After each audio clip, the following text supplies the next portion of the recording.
Hey, everybody. I don't know why I feel weird.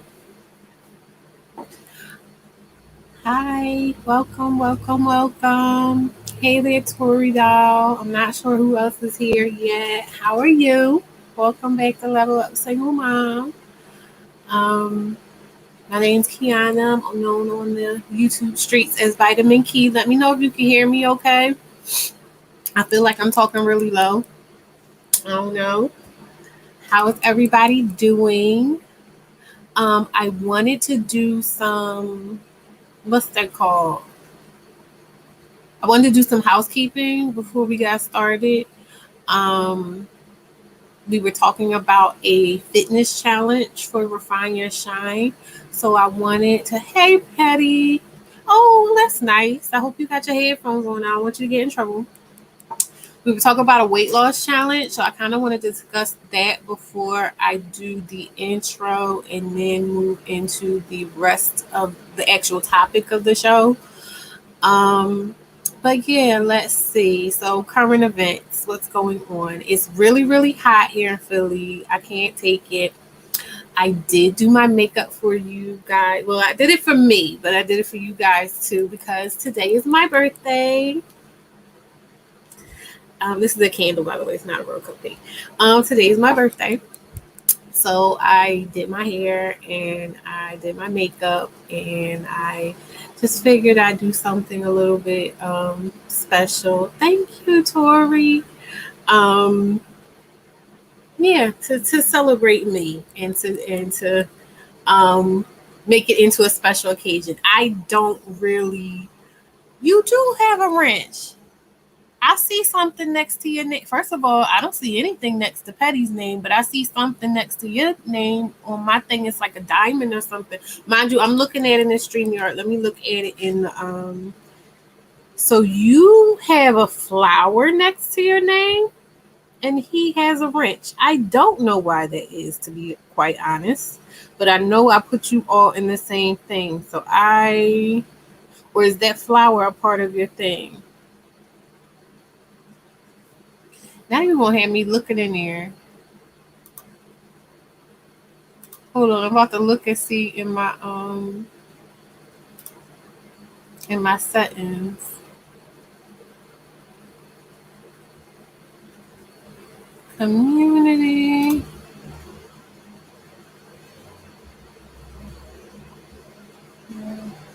Oh, okay. You're not. Give me a second for that then. Give me 1 second, Tori. I'm gonna fix it.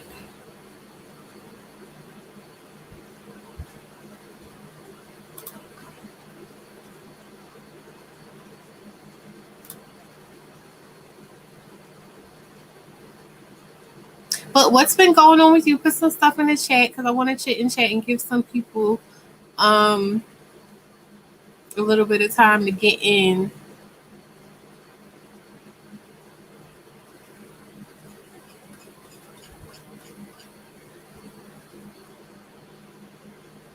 I'm going to thank you, Erica girl. Thank you, True Mystique. Yeah, it's my birthday, so I figured I would go ahead and put my face on.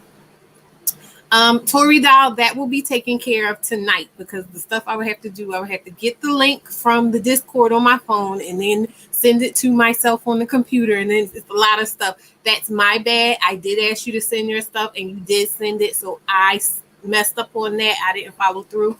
You will have your wrench by next week. Panda Index, hi.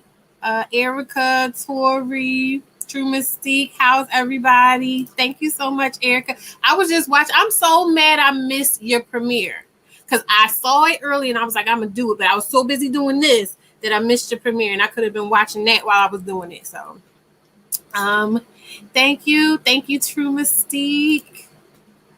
Thank you, Mara. Welcome, Antipodes.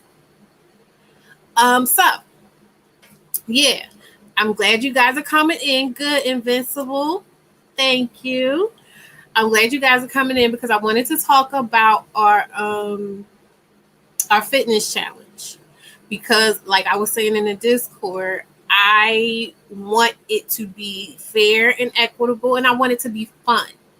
I feel it's not difficult, but it's complicated because we're all different sizes. We got all different kind of goals or whatever why we would want to be doing this.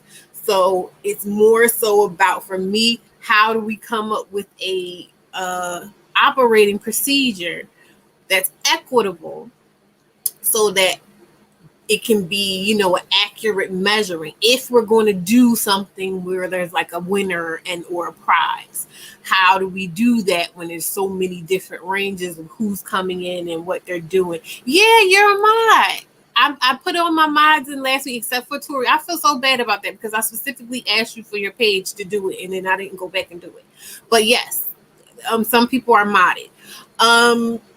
So yeah, I want to know, what are you guys' ideas about what we can do with this challenge? Because I want it more so to be fun than anything. And overall, I want to get healthy. I want to feel better. I feel very flabby.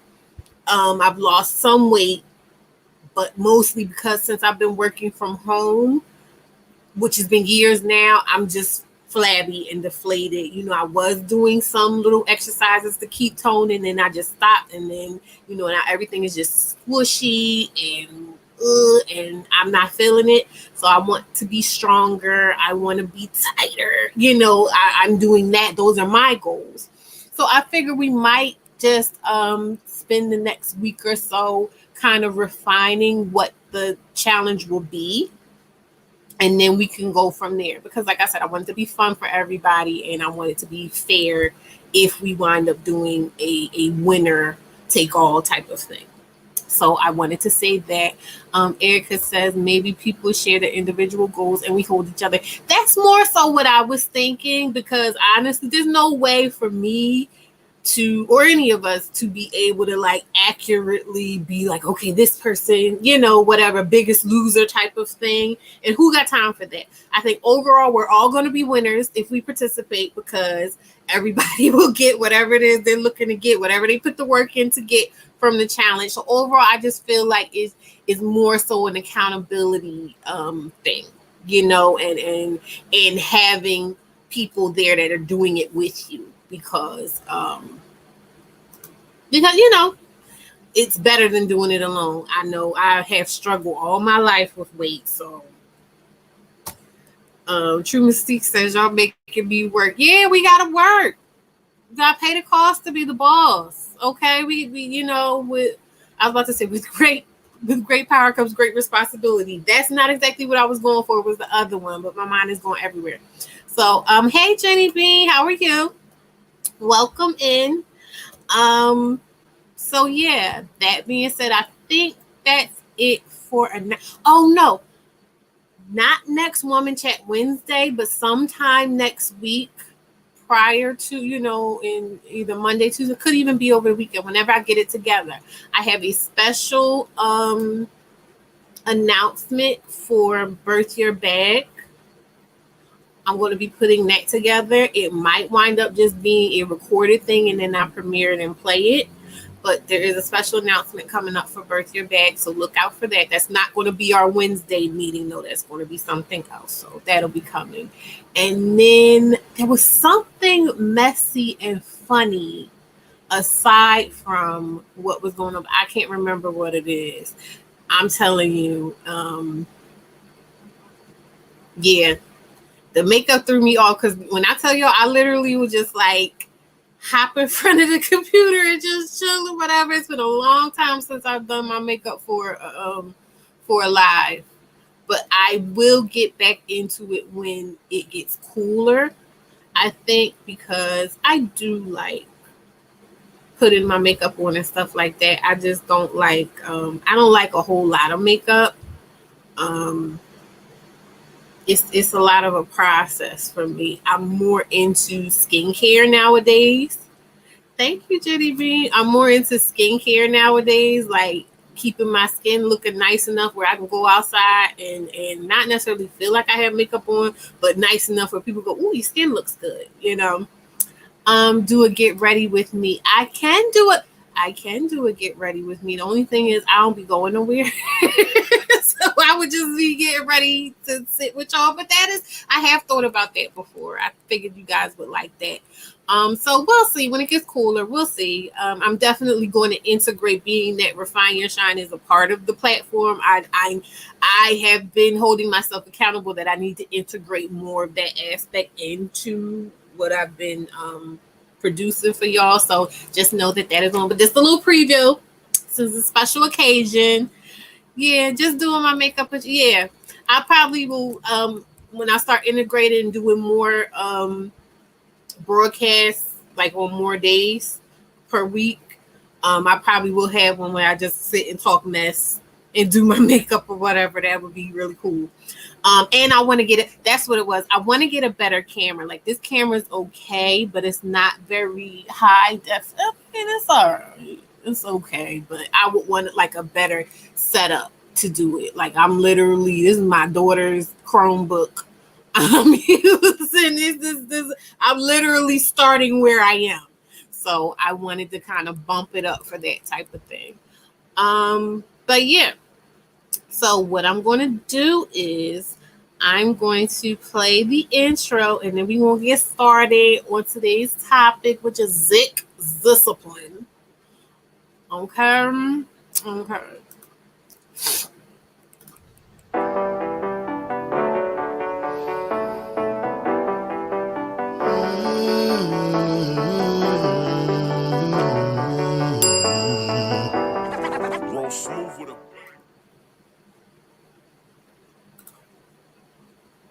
Okay, so I just want to kind of set the tone for what energy we're coming into this conversation with, where we need to be at, so everybody can calibrate and get where I'm at.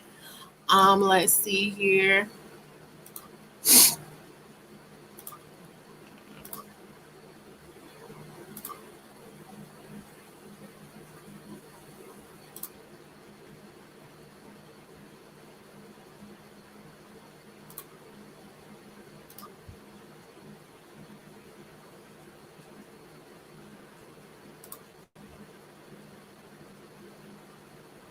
Everything was going so good, and it was taking forever.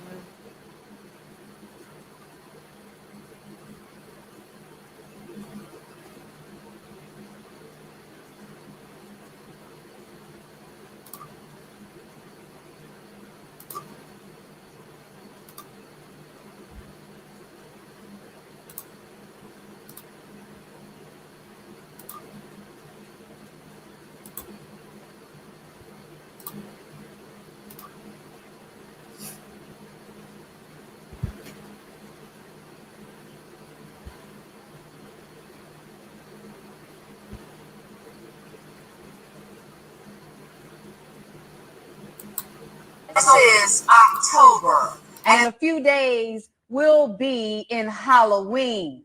So I was thinking, I usually don't celebrate Halloween and don't go trick-or-treating anymore, but all girls need to get up and go buy us a costume. And the costume I am choosing to stand in vagina power in is a pilot. I'm piloting the pussy. See, y'all got to be a pilot over the pussy, y'all. Y'all got to be the pussy police, because if y'all don't be careful, these men that y'all are committing to, these boyfriend and these husbands, is getting the dick away that's got to go up in your vagina. So the vagina is not safe because...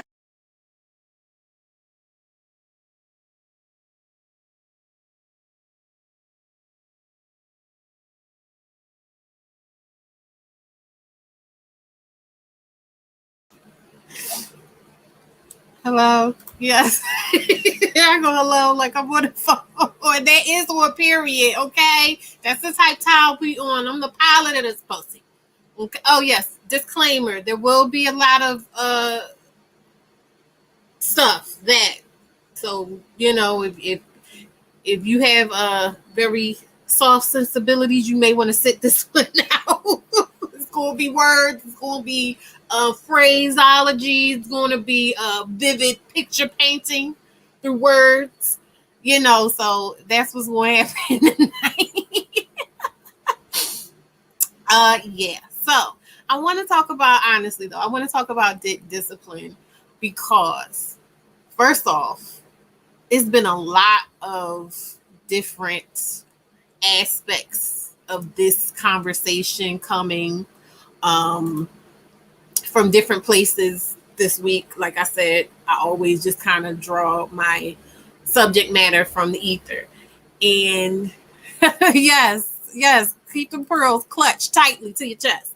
Um, and we be talking about just different things that arouse us, different things we like, different things that catch our eyes and stuff like that. And then we also were talking about vetting and how that goes so terribly wrong and the decisions that people make regarding who they are partnering with and who they are sleeping with, who they're procreating with, and things like that. And I have my book here because there is subject matter that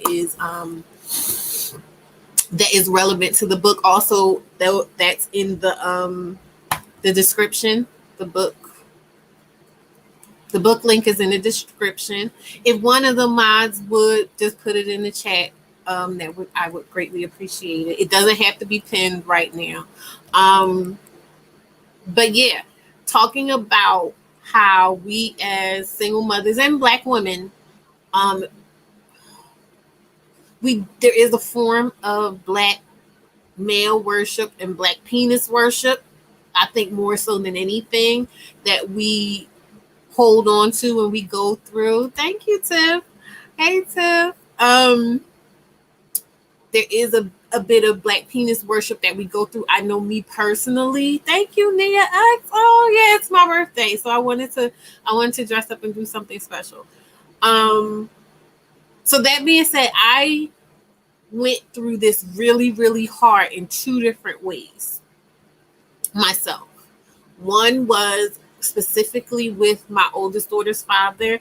I was very, very much so convinced that what I felt at the time was the quality of our sex life was indicative of the position that he should have in my life and where I would want to place him and keep him in my life.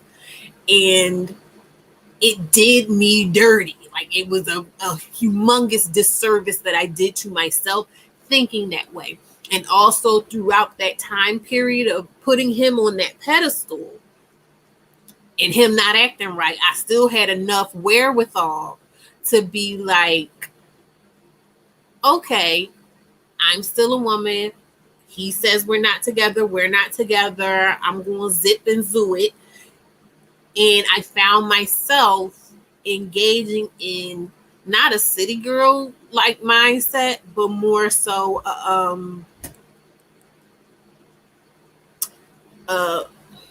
don't want to blame it on feminism, but like a sexually free mindset. Hey AJM, a sexually free mindset, a mindset of it's my body, it's my choice, I can do whatever I want. Why shouldn't I indulge? Why shouldn't I allow myself to be, pleasured and worshipped and whatever? And yet eventually it got to a point where I felt like it wasn't coming from a healthy place. You know what I mean? I thought it was fun sometimes, but when I really sat and thought about it and allowed myself to feel as opposed to strive, it was just it felt more like a compulsion than a desire, if that makes sense. And I know that I can't speak for everybody. However, I know a lot of women, and like I said, a lot of women that come here and that say, thank you for voicing this type of stuff, because this is, that foundational step prior to actually getting hurt, actually feeling rejected, actually being in that position where you're like, how did I get here? This person doesn't value me, or I suspect this person doesn't value me, or I'm afraid this person doesn't value me. So, love addiction, I think we call it love addiction. It's more so a matter of whatever we're missing, whatever shaped hole we have in our own hearts and our own spirits, we're trying to fill it through that medium. So if we have abandonment issues, then we're thinking we can make people stay with sex. Oh, the sex is so good, he'll never want to go nowhere. My pussy's so good, he always coming home. That type of thing. Or if we have just validation issues, we just need somebody to tell us we're good in some kind of way, trying to do the most, swinging from chandeliers and sucking the best, just deep throating and gawking and everything else, doing what we, and mind you, we'll get to the actual pleasure part of it for us later. I'll talk about that. But I'm just saying, like, putting yourself through all of this stuff, thinking that somehow it's going to solidify the relationship of you and that person. You know what I mean? As opposed to really even having come into the situation from a place of serenity, from a place of serenity, to be in a space where you're not even thinking about all that stuff. Because there's so many times that I can remember going into sexual situations and not really being there mentally, because I had so much wrapped up in what happens after. So not even really being able to be present and enjoy what was happening, still going through the motions and doing all the things, to make sure that the pleasure is had, because ultimately it's about, I want this person to pick me, or I want this person to stay, or I hope this person really likes me, but I'm not really sure. Like, there's something he did before that made me kind of go, but I ignored that because I have tunnel vision about what I want this to be. You get what I'm saying? She said, why was he up in here? I wasn't kidding. I'm trying to tell you, this is serious business. I know I'm laughing, but this is serious business, right? So I'm going to start with another clip. This is something I saw earlier. Mind you, I had other clips that I already picked that I wanted to do, but I saw this one earlier today, and I thought it was just a really, really good place to start. Chris said with the glug glug, one of those times where you walk into welcome. Yes, come on in. Come on. Let me see here. Oh wait, let me pull it up right first. Where's this nigga at? Who is saying something? Oh yeah, here we go. Hold on, yo.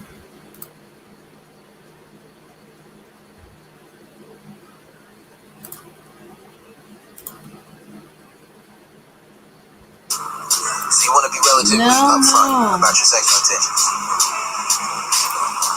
But you're not just off. Shush. I didn't ask you yet. Sorry, guys. I'm getting it together. All right.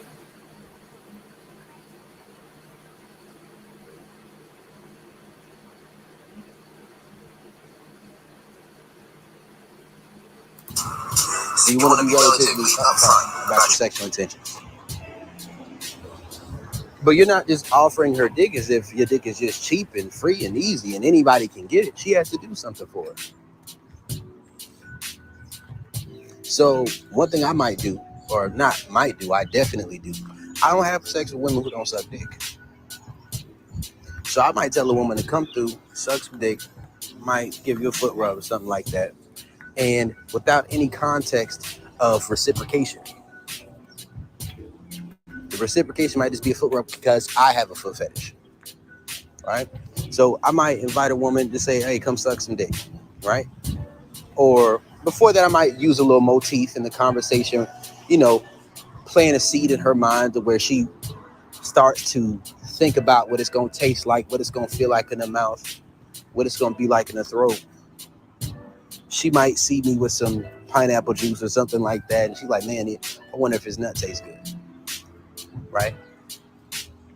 I might play on her ego as far as her skills a little bit,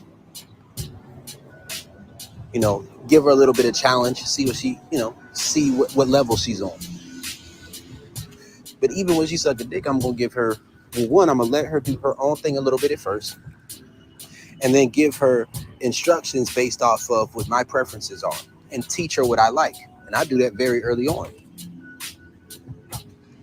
right? And what you do when you're doing that different type of thing is you are putting a woman in a position where in order to receive the validation, she has to follow instructions, right? Show initiative and follow instructions, but it's mostly about following instructions. Because when the validation that she receives is only about the initiative that she shows and not about the actual instructions and leadership that you give her, then it may be a dominant woman, right? So one thing I might do is she might suck the dick. I'm like, all right, that's cool. You know what I mean? But I'm not really going to give her my orgasm because that's validation. When she gives pleasure, that's validation that she's receiving for the pleasure that she's given. But when she connects that validation to the instructions that you give her, that's leadership. That's guidance. So when she does what I tell her to do, to give me an orgasm, right? Then she receives the validation of maybe my moans or groans. She does a very good job. My body might shake. She gonna feel it jump in her mouth. She might see she might learn how to deep throat. She might feel a little bit of pre-com. She's gonna start to think about and get wrapped up in the intrinsic reward of that experience. And then from that place, I'm taking her to the next level as far as her skills and abilities. And then after she works for it, see, the challenge is through the leadership. After she works for that nut, I'm not going to give it to her too quick, but after she works for it, then she gets that nut. And then when I'm a shooter. So when that motherfucker starts exploding, trying to blow a hole in the That's back enough. of her head. I'm gonna stop. I Right? can't because I'm And she trying to feels get the that point out. But exposure. that's enough. I listened to it earlier. That was about when I checked out. Yeah. Hi, Kenny. It's my birthday. That's what Thebes would come in at that time. It's over, Thebes. I'm not gonna play any more of that. She said, "What happened to keeping things private?" All right, yeah. So I wanted to show that because, like I said, I didn't see that until today. And it was relevant to me. It was so relevant to me to the point where I had to clip it and show it because it goes into. Thank you, Kenny. It goes into what I was talking about with being dickmatized. He is basically explaining. Thank you, Themis. He's basically explaining to you something that he purposefully does to groom women to be attuned to pleasing him completely on his terms.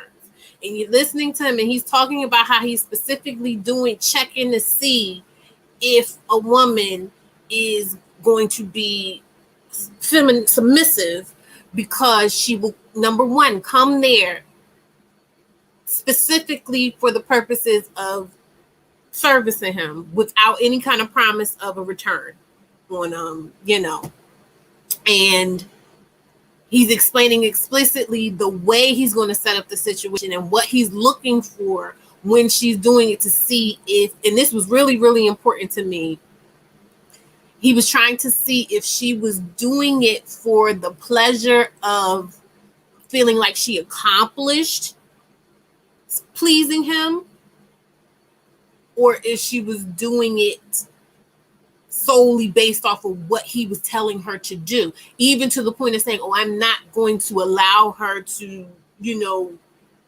go to completion. Yes, a full F for the fiery pits of hell, an absolute F. So he wasn't going to allow her to let him go to completion just to see if she would be satisfied or how she would react to just doing what he told her to do and letting that be that. Why I felt like that was poignant, because as I said before, when in this game that's being played, you as a woman, and I feel comfortable saying you as a woman because we've already kind of established that the people that are coming here were here. So you as a woman are going into this thinking, oh, I'm just going and having an experience. Or, oh yeah, I like this person and we're being, we're being adults, because that's what's always so. We're adults. We're being adults.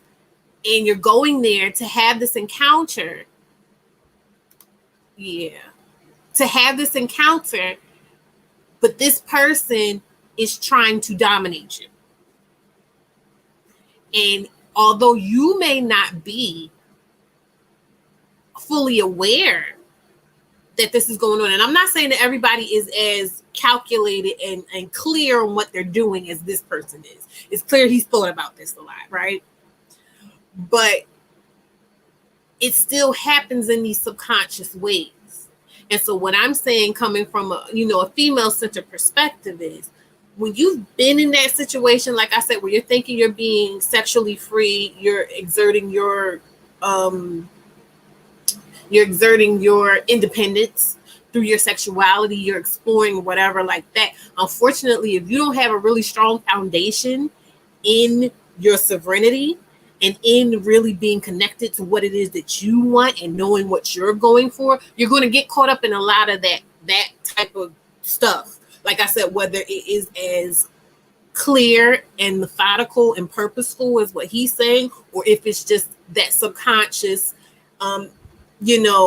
hegemony, that idea of this is just how men are, this is just what men are supposed to be, and this is just what sex is supposed to be between men and women. You get caught up in that.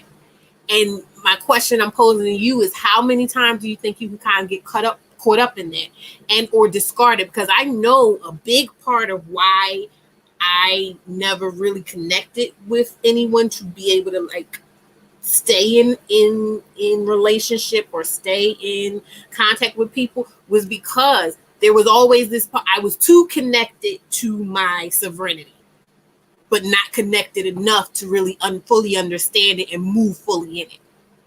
So the way he's sitting and talking about, oh, well, what is she going to do? How is she doing this? Is she coming from a place of just wanting to, please me through listening? I'm sorry, I'm looking at my hair. It's all lopsided. Please me through listening to what I'm saying and following my direction? Or is she doing it for the accomplishment of, meeting whatever goal she has in her own mind?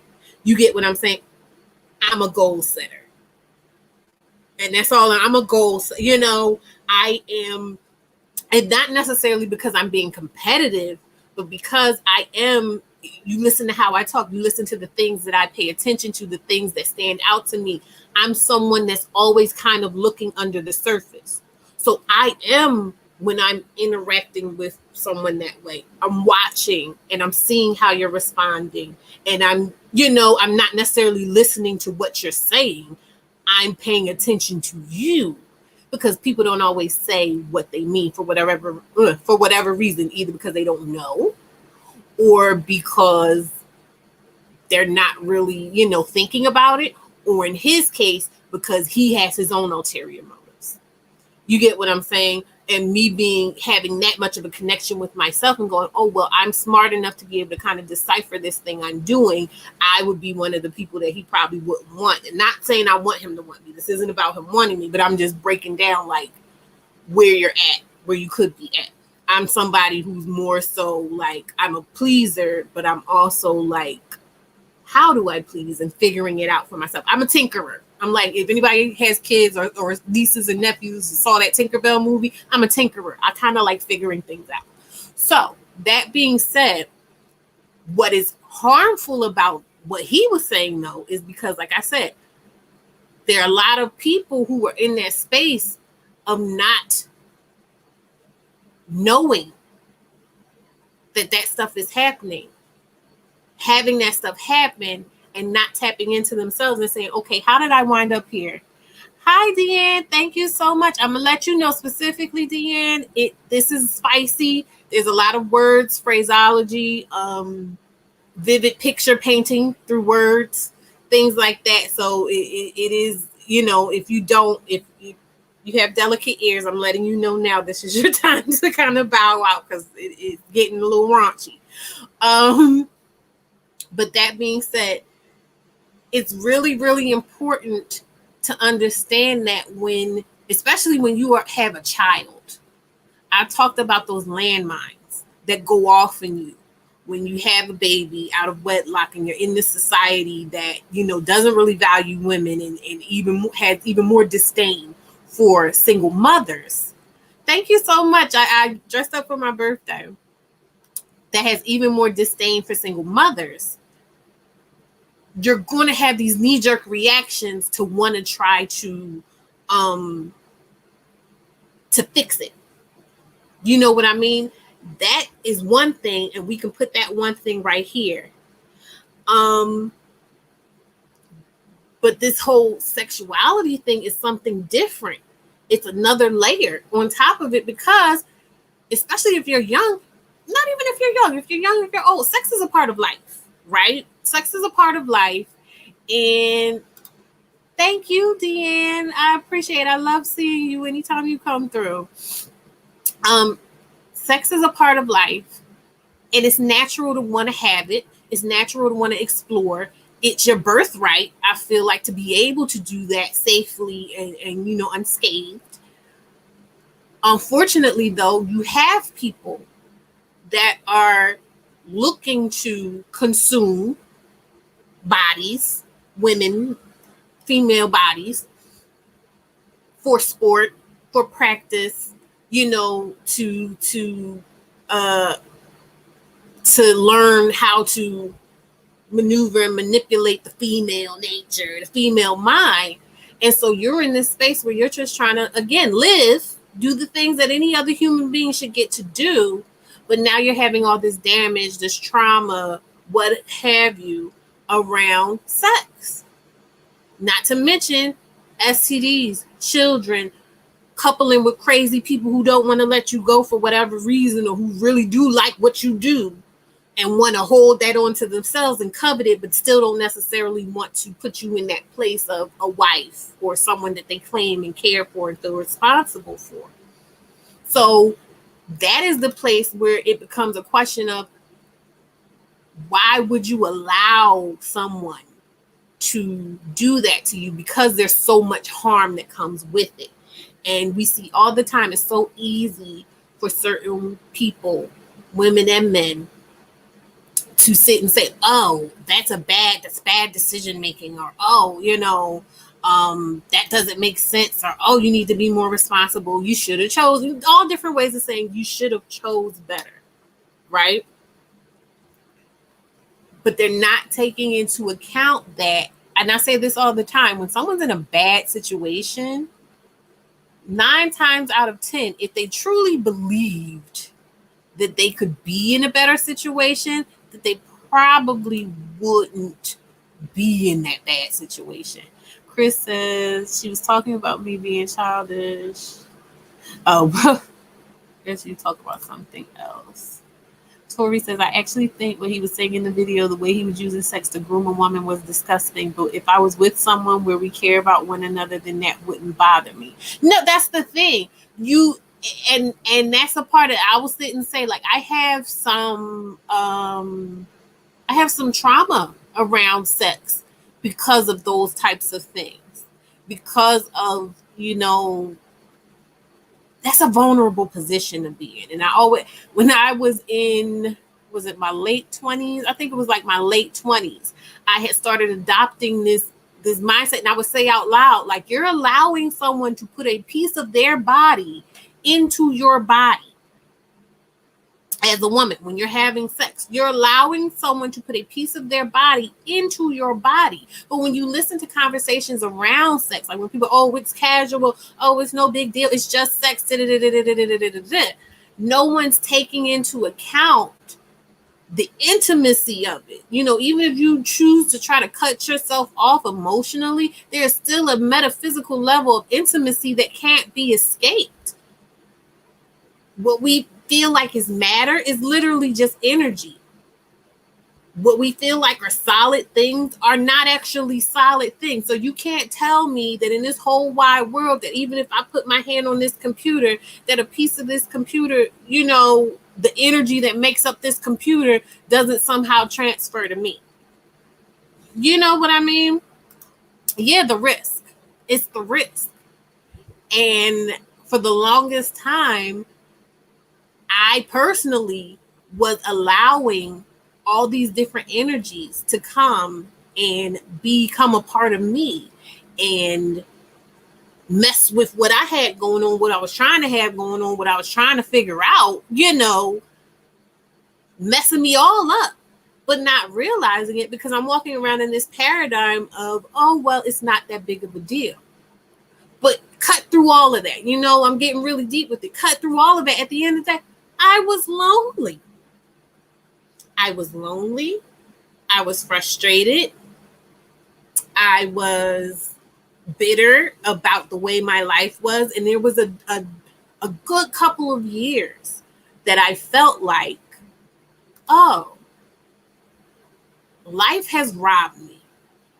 My life doesn't look anything the way I thought it would look when I was growing up, and I imagined what I wanted it to be. I wanted to be a grown-up because, mind you, I had a child at 18. I wanted to be a grown-up, and I thought there was going to be all this freedom, and I have no freedom. I feel trapped within my own life.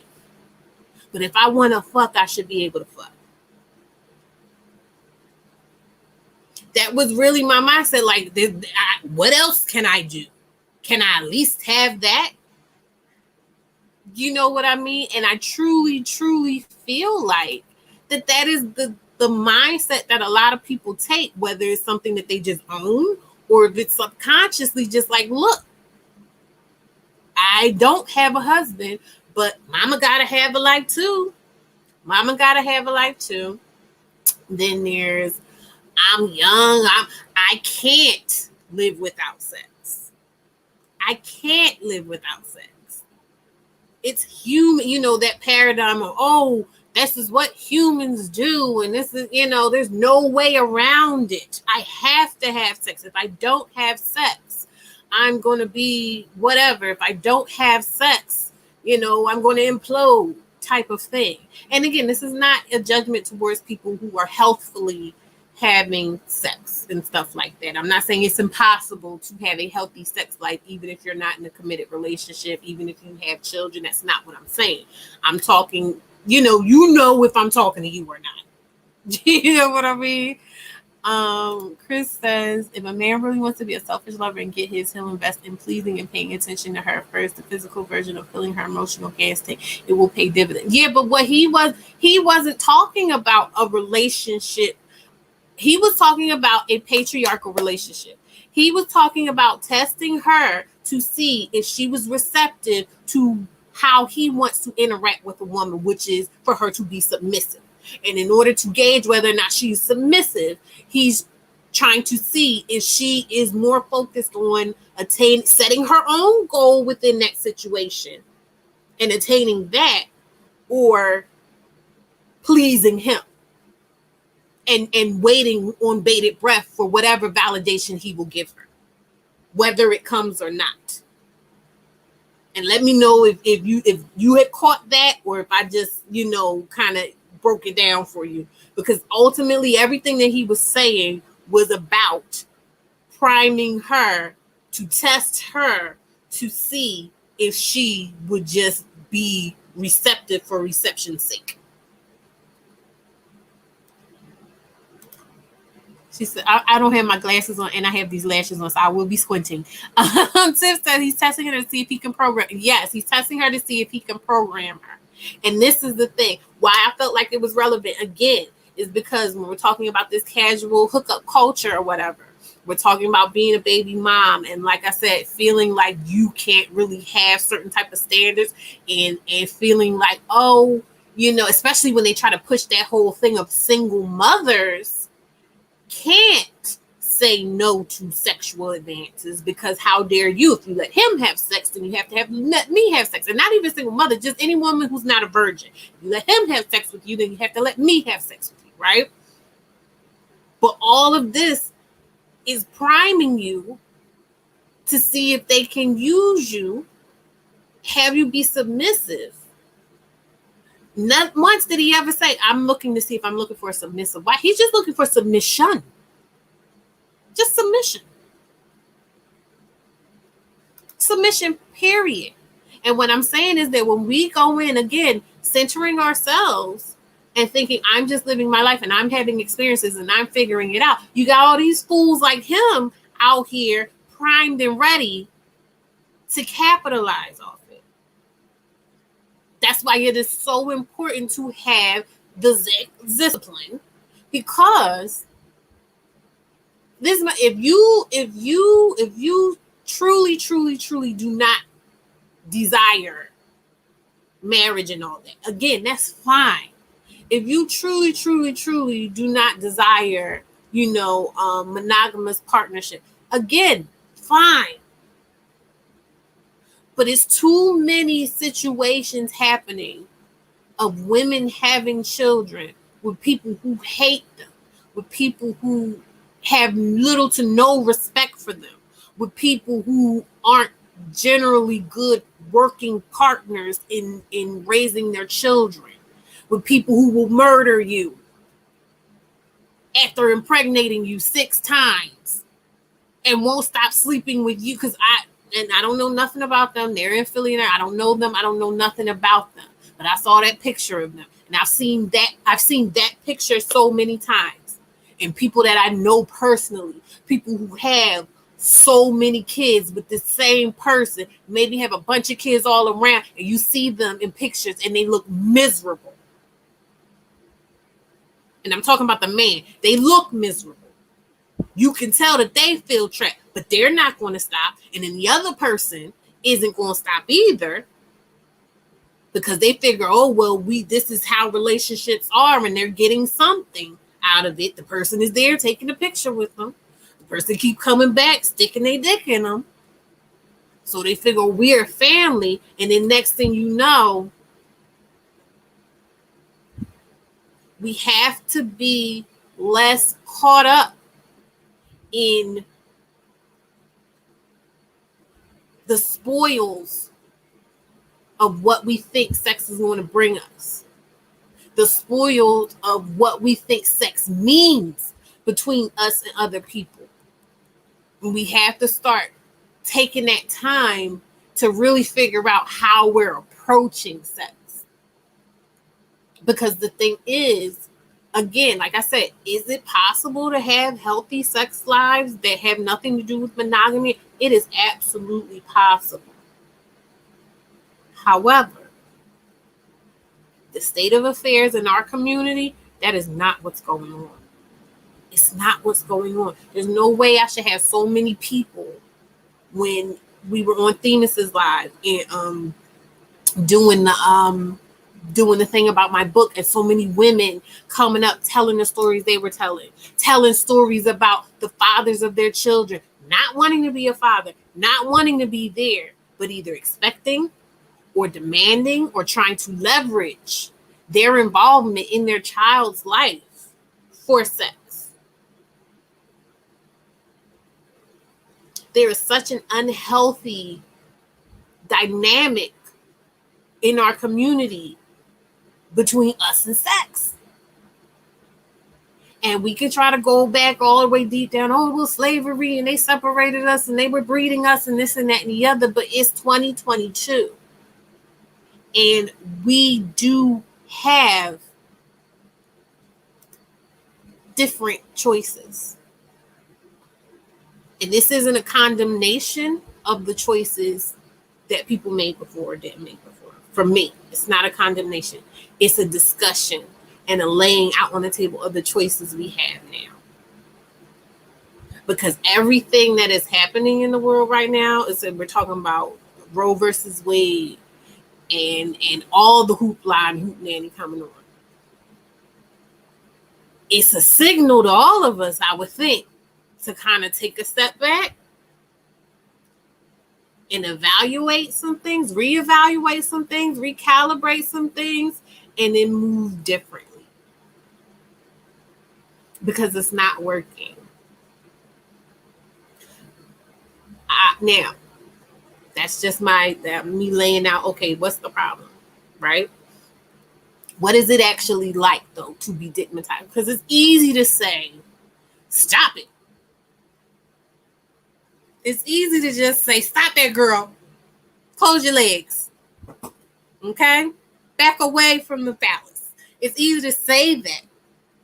But I was talking with somebody earlier about how it actually felt. I remember how it actually physically felt in my body to be in the throes of infatuation. It felt like fireworks, like the way they depict drugs and stuff, like when Euphoria and everything. It felt like fireworks.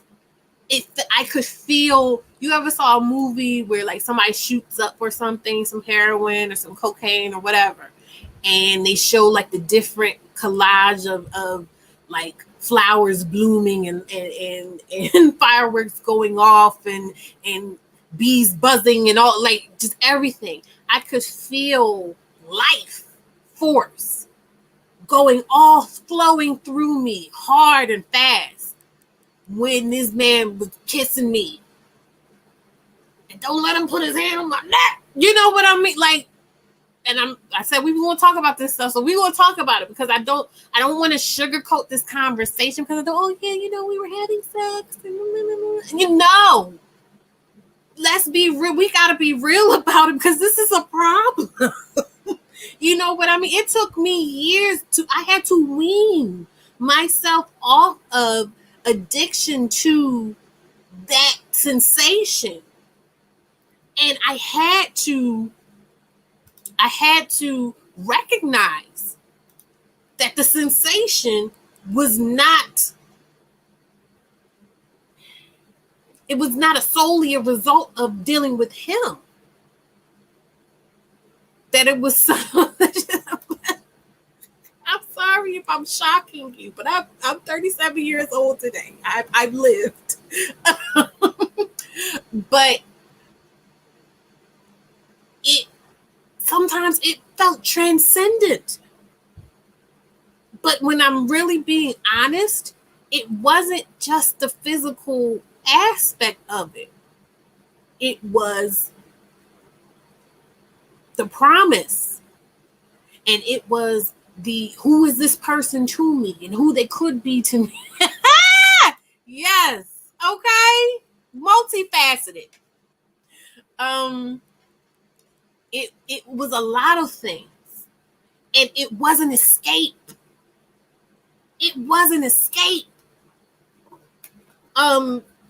Like I said, sex for me was an escape. It was a way of getting out of my day-to-day life and just kind of being free. And I used to liken it, like I said, I would be a mother Monday to Friday. And hey, Drea Spear, welcome. The D don't even have to be, it don't have to be worth it. She said, who was the guy? What's his number? Is he single? No, he's not single. You don't wanna.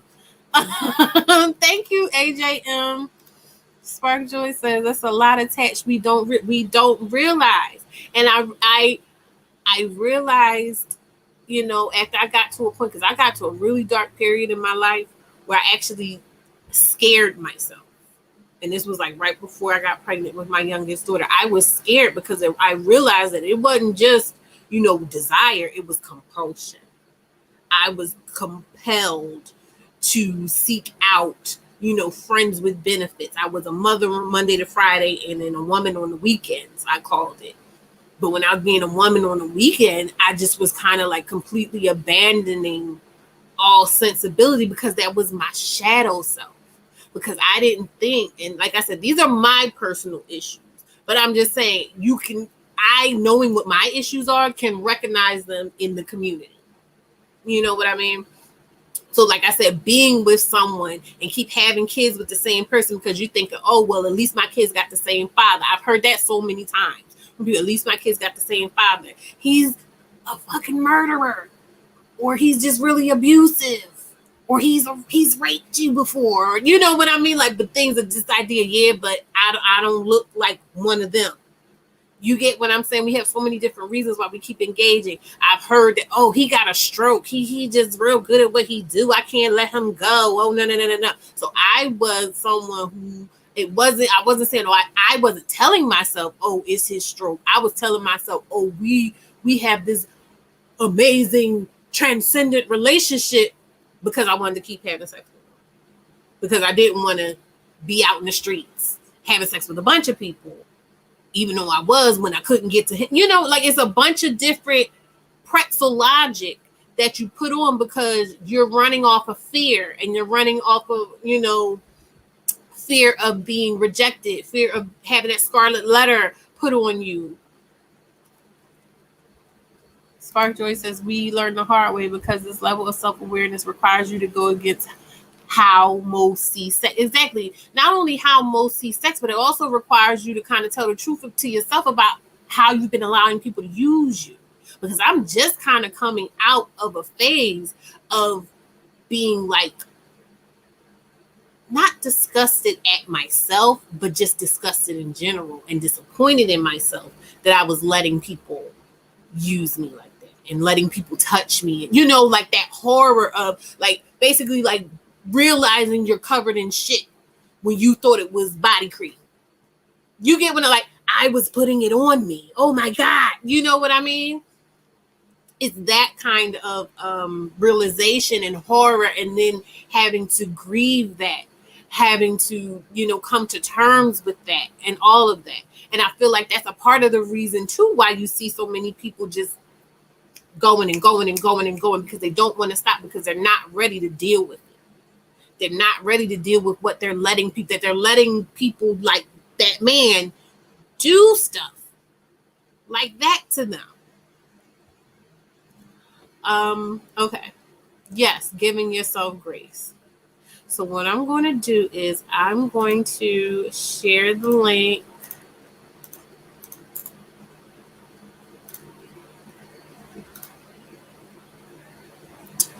I'm sharing the link. If someone would kindly pin the link for me, I would greatly appreciate it. Only because I would pin it, but oh wait, can I? I think I can. Am I in here? No, I don't want to go in there. I just want to pin it. Yeah, somebody has to do it because I don't know how to do it. It's not working for me. I've been trying to do it forever.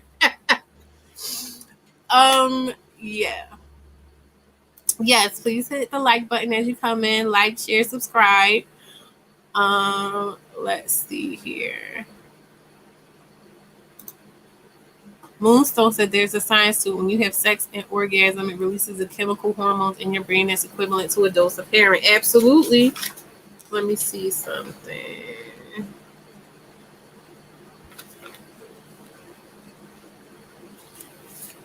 Okay. All right, let me go to what I want to share. I did share the link, didn't I? Yes, I did. Okay.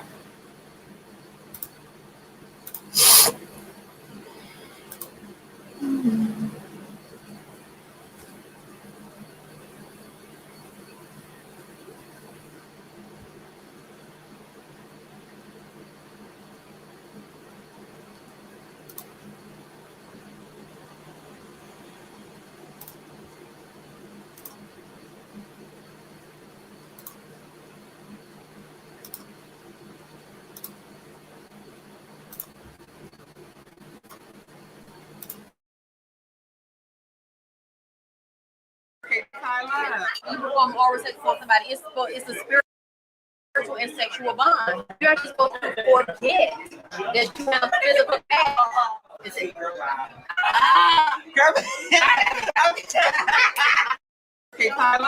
You perform oral sex on somebody, it's a spiritual and sexual bond. You're actually supposed to forget that you have physical act.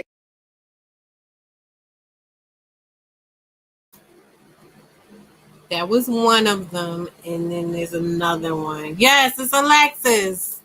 It's Alexis. Yes, oxytocin is it. It comes out. Chris says the mouth I think mount the like button would be more appropriate. Oh God, Chris. Um, she says I can't pin it from my phone. Okay, so it's not just me. I thought it was just me, but it's not just me. Okay.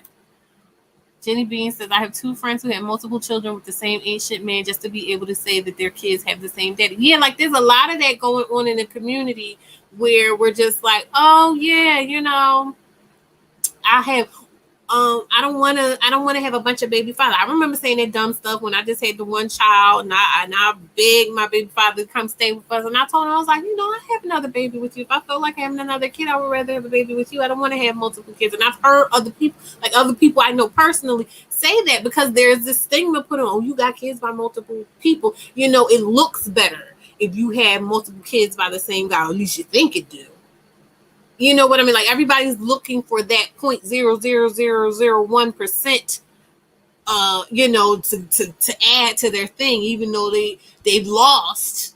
They've lost. Everybody's looking for that fraction of a point that can go back onto them. Spark Joy says a lot more times when I have these conversations, it's with women that have the wisdom. How do we help younger women dodge these gritty lessons is a question that's always on my mind. Have the conversations where they can hear them. Because I know for me, like I said in a previous slide, I was really upset because I felt like nobody prepared me for this aspect of life. Nobody prepared me. Like all I got was just don't have sex. Just don't have sex. Or just don't get pregnant. But mainly it was more so, it wasn't even explicitly said. It was just basically like implied, kids have, people get pregnant. So just don't have sex. That was what I got from whatever was going on. Because I don't remember any real like sit down conversations that were had with me specifically about sex. Even after, because I was having sex in my teens and, my family found out. But even then, it wasn't a discussion. It was just more so like I could tell they were disappointed. But nobody ever talked to me.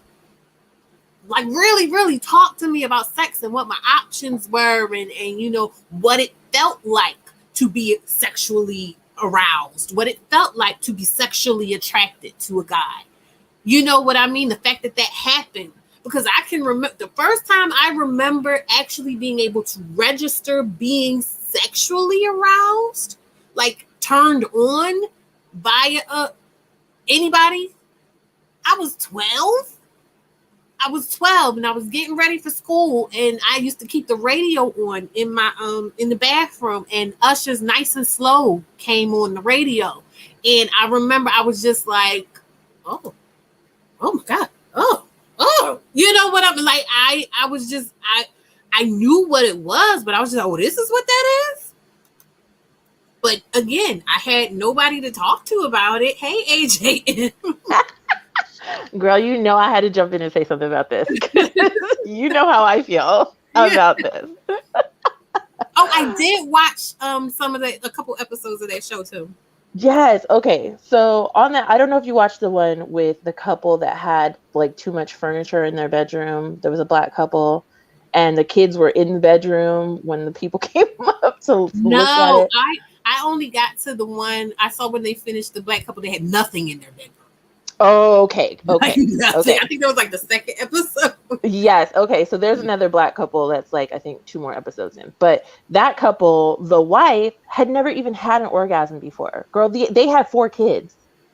How are you a grown ass woman, like an adult, never had an orgasm, uncomfortable talking about sex, but then you want to call this show to have and for context for everybody, it's a show on Netflix about creating sex rooms. Like it's an interior designer that creates like fantasy sex rooms for people. And there are it seems like the common thread among a lot of the black couples is that they are uncomfortable talking about sex. And yeah, she said that about the one that I was saying I saw, because she was like, they're so lovey-dovey just in general in their relationship, but when it came to sex, it was like shut down. Right. And that second black couple where she never even had an orgasm, they were like, oh, it's just something we do. We don't talk about it. And it's like, what is happening? Like, yes, it's so true. That is so true. so many grown people don't. And I think like it's very common, one, because of religion in our community. So, you know, we are like, but it goes farther because we are not taught to masturbate when we're younger, because that's like a huge part of learning your body, understanding what you like, what you know, about yourself.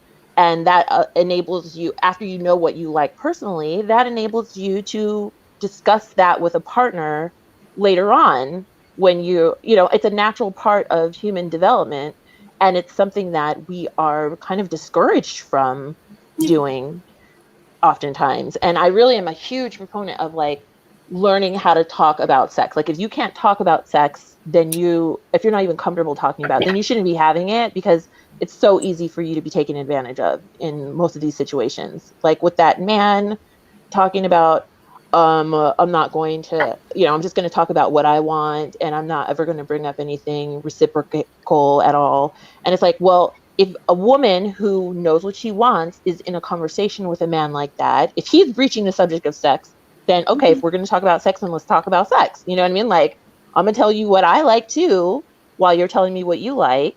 And if you're already from the gate telling me you don't do that, you don't do this, you know, you want to just focus on what I can do for you, then we don't have anything else to talk about. I know right away that you're not the kind of man that I want to be engaging with that with. Do you know what I mean? Because I know you're going to be selfish, like out the gate. Well, So that's the thing. I know. That's why I say I can tell you specifically why things didn't work out with me and certain people, and like why even to this day I don't necessarily have anybody, because I can, with this new knowledge, I can go back and go, okay, that's what happened there, because I did have a little bit too much self-awareness and a little bit too much serenity to sit and say, no, I don't like that, or that doesn't, I don't want to do that, or I don't want to do that under those circumstances, or I don't want to talk about this right now, I'd rather talk about other things. Because very rarely, and that too, like when we were watching Themes Live and people were talking about people being honest and upfront, and giving that, credence, because you have so many guys, like he's telling you, oh yeah, this is what I do, but he's not telling you what a lot of people will do, will sit and like I said before, if they could see that you think you're not pretty, oh yeah, you're so beautiful, da da da da da da da, and then get you into that space, and then, oh, what are you looking for? Oh, I want to get married. Oh yeah, we could get married one day, and then get into that. You get what I'm saying? Like right, leading yes, you to that place where now you're open, and of course you would want to be submissive to someone that you feel like wants to build something with you. right. But even in that structure, if you're comfortable talking about sex, you're able to discover quickly what a man will and won't do, and Yeah. what, you know what I mean? So, like, unless they're straight up going to just lie to you, but then at some point they have to show and prove. Do you know what I mean? Like, Yeah. if y'all are in the bedroom and he's not Well, ever doing anything that's that you where I want. go into the danger of that shadow part of ourselves and all that self denial in feeling trapped in being a single mother, feeling like you can't have this, or you can only have that, or people aren't going to like you, and da da da da da da da, to where now you're I call it being fractured. You fractured Hmm. yourself into this respectable mother figure or whatever, and then this other woman who has all these carnal desires and can't control herself. And when you go out on a date with somebody, you've been so suppressed that now you're just having sex the first night, or you know what I mean? Like So true. Yes. if you were completely integrated, you wouldn't do that. If you were completely integrated, you would be on the lookout for certain things. And then that Right. perpetuates the having the multiple children with different people and all, all of these things that Yes. everyone wants to decry, but nobody wants to talk about exactly how that's happening. Right. Yeah. I think that ties into, I don't think it's just limited even to single mothers, though. I think older women, too, who are wanting to get married and start families are kind of subjected to the same problems. Yeah. But I think that does tie into like being comfortable with, like, or just accepting that he doesn't want to have protected sex, Mm-hmm. being okay with, well, I'm not on birth control, but if I tell him no, then, What it goes I've heard a lot all is, together. I've Mhm. heard a lot from different places. Oh, I'm allergic to birth control, or Okay, well, you can be or he allergic to a doesn't form like of birth control, condoms. but Just all of these things that, Right. and this is me being open. I never, said I was allergic or anything like that, but there was a point in time when I can remember to myself going, you have to stop having unprotected sex because Right. it's not safe. But Right. still feeling that compulsion and recognizing that was how, eventually recognizing that's what made me feel close to the person. Because for whatever Yes. reason, if you're using a condom, it's like, oh, I'm fucking a stranger. But if Right. you're not Yeah. using a condom, then that denotes a certain level of trust and intimate, which is what I really wanted. But then we don't even have the conversation though, because I totally get what you're saying. And then I think though we don't even, to go further, we don't even have the conversation of like what happens if I do get pregnant? Like what, you know what I mean? Like we don't even, because we're like, oh, I don't want to scare him away, or And and that's I what mean I'm like saying. Like that's a problem.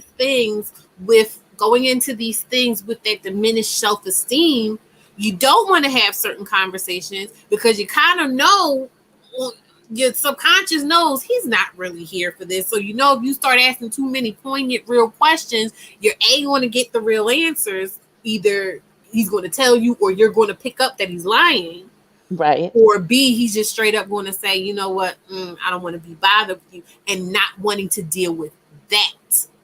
Right. So do you think then that the solution, because I always have like I feel like the solution to this sort of thing is women being okay with being alone. Like again, it goes back to like vetting. Like if you're somebody who, if you're not comfortable talking about sex, Mm-hmm. then which I think is something we all should get comfortable with, like just having basic discussions. I mean, it's a human act. Where if you're going to do it, you should be okay with talking about it. Do you know what I mean? Like at least just understanding your own body, and Mm-hmm. you don't have to be like super graphic and like raunchy but you know what I mean, like you should be able to just like talk about your needs and be able to communicate that and get that back, because if he's talking to you like the way that guy was demonstrating talking to her, then you should very much need to be comfortable with it. Otherwise, why are you even having a conversation with this kind of a person? Do you know what I mean? Well, Like, that's the thing, and mind you, and you are speaking. You are the leveled up version, right? You have transcended it all. But I'm I talking would not about. even say that, girl. That's way Well, I'm saying in terms of where you're at right now, okay. in your life, and where Right. you're kind of, you got it all kind of figured out right now. But I'm talking about the ones that are, like I said, lonely and feeling trapped and wanting more, but not really knowing how to go about getting it, and not really believing that they will get it if they actually speak up or demand it of whoever, the world, the universe itself. Those people who are engaging in those conversations, because like I said, now when I tell you, like, I don't really date too much, because if I see I can tell right off the bat what type of energy somebody's coming towards me with, and I'm immediately Right. turned off. So there's no point. But there's those people that are still hoping, that are still Hmm. in that place of needing that validation. That's like, oh, well, he's not cursing at me, and he's, it's just flirty. Oh, he's just flirty. Oh, he just has a Okay. high libido. Yes. He just really finds me so sexy. I'm just the most beautiful. He can't help himself. All of that type of stuff. Yes. Yes, girl. Yes. It's just um, because like the only options when you're dealing, like if you're dealing with a man like that caller, the only women that would be able to literally fight him off are women who are okay asking questions, in Mm-hmm. which case he reveals himself and then you're like deuces, or a woman that is, you know, not a people pleaser and or doesn't care about whether or not a relationship like this works out. So do you know what I mean? Like she'd have to have some, and I guess maybe then it just comes down to having boundaries. You know what I mean? Like if she's not okay with this kind of conversation, then she needs to be able, but I don't think just not being okay with the conversation is enough, because you're still going to have that guy. Do you know what I mean? Like you have to be, I think that's why I'm such a big proponent of like getting, and maybe I should go into psychology, because I would love to be a sex therapist, because I feel like that is a huge problem for us, as a community. And I think a lot of our issues would just be solved by us being comfortable, like down low, lifestyles, all of that, just being comfortable talking about our needs and, not caring about judgment. Do you know what I mean? Because the Yeah. more comfortable everybody else gets, the less judgment there will be. If that makes sense. Yeah, that makes perfect sense because, I spoke before about someone that I was dealing with that I suspected was, uh, either fully gay or bisexual, Hmm. and just really more so wanting them to just accept themselves. You know what I mean? Because Right. I just felt like they would have been so much better of a person to me and everybody else in their life if they could integrate, like I said, this fracturing. I feel like what we're seeing so much is just people fractured personalities, people that are trying to deny certain aspects of themselves because they don't feel like that is the most advantageous. Um, in this society, if nothing else, they just feel like, oh well, I have to be this, I have to be that, because that's what gets you what you want or what you need, that validation in this society. I want to answer Nia X's question. What about 18-year-old girls? They'll not have the experiences, wisdom, and language to avoid falling prey to these types. Again, like I said, share these conversations with them, Right. have these conversations with them, and I will. It's unfortunate. Show them those men talking. Hmm. That would have been the Yes. game changer for me. If I had known that the people that were looking at me that way, I would be a virgin to this day. Girl. And I think that's what the problem is that we're just not like, I've made it a point when I went through all of this, 'cause girl, I went through all this myself. Don't play. You know what I mean? Like we've been here. So that's why I'm saying, like, I used that as an opportunity to help break the cycle with my own children, and they are very comfortable talking about sex. Mhm. And they both, like, they waited until they were 20 before they lost their virginity, and you know what I mean? They said they went into the situations with, like, you know, um very, like, open, and they had, like, decent experiences with it just because they were able to talk about it. Do you know what I mean? Like, they didn't have that, nobody walked away feeling victimized, which I Mhm. think was like, that's just the biggest thing I hoped for. So, you know what I mean? Like, if we put that in our children early, like, you should know what an orgasm feels like. They should, before they're having sex, understand what an orgasm is, because you can do that on your own. You don't need a partner to have that happen generally. So, like, things like this should already be happening as part of development. And then when they go out into the world and are, meeting other people, they can bring themselves, like, as fully developed sexual people, and go into those relationships in more healthy ways. I agree. I feel like we're not really taught. And then, you know what? I do want to talk about pornography, because Yes. I saw a not a biography. What the heck is that called? A What is that called? documentary? Document. I don't know Okay. why they were It's all just would good. not come to. But I saw a documentary and they were talking about how pornography changes the wiring. Yes. In it was specifically talking about boys' brains, Mhm. but I feel like it changes the wiring in our brains. And I was I got a hold of, because it wasn't like it was anybody in my household, no adults that I knew of or anything exposed me to any pornography. It was just something I somehow got a hold of out in the world, friend, other people, internet, Mhm. whatever.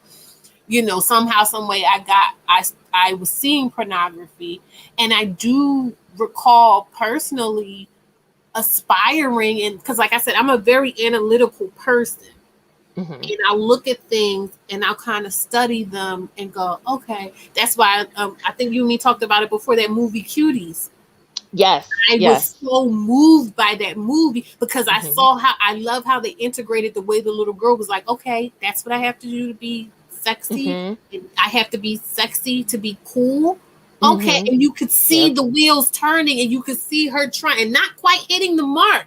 but you could see her aspiring to it and then getting better at when she went to the school and she had the little look about her and got the reaction, and you get what I'm saying. That is what, that's our story. And it was so, but it's in plain sight, and you saw the reaction to that movie. Right. You saw that nobody wanted to see that aspect of it. They just wanted to see, oh, you got them girls out there doing that. Right. And that's what makes me so mad about it, because I'm like, that was a great movie. Like, it really showed us a lot about like just the culture of how not only we interact with like youth dance teams, and but also like because her family was like Muslim. There was like a lot to it. There was a lot of different levels to, you know, like they weren't putting in the time for her to even have any kind of activities. You know what I mean? Like there was all kinds of, there was a bunch It of layers wasn't to it. even, the thing is, when everything was said and done, that dance team was a catalyst for freedom and rebellion, Yes, because she yes, just was like, whatever this is y'all doing over here, mom's crying, she's over right. here setting up a room for my dad to bring in another woman. Like, what are y'all doing? What What are exactly? y'all doing? I don't want no parts of this. If this is Thank I you. want the opposite. Right, right. And Yes. And so that was so lost. Everybody always talks about, oh, they had the girls dancing provocatively. I'm like, did you they watch the missed the movie? whole story. Oh, did you But watch they it? missed the whole story, because the thing is, even if you had took that part out of it, it wouldn't have hit the same, Right. Exactly. because Yeah. these are the extremes that girls will go to escape what they're seeing and what they're internalizing and what they're trying to reject, because she really needed was someone to come and tell her, this was my choice to Right. deal with this, Yes. and I'm dealing with it however I deal with it, and it may look bad sometimes, but you don't have to choose this. You Right. can choose And other things, and then let her figure out what those other things are. yes.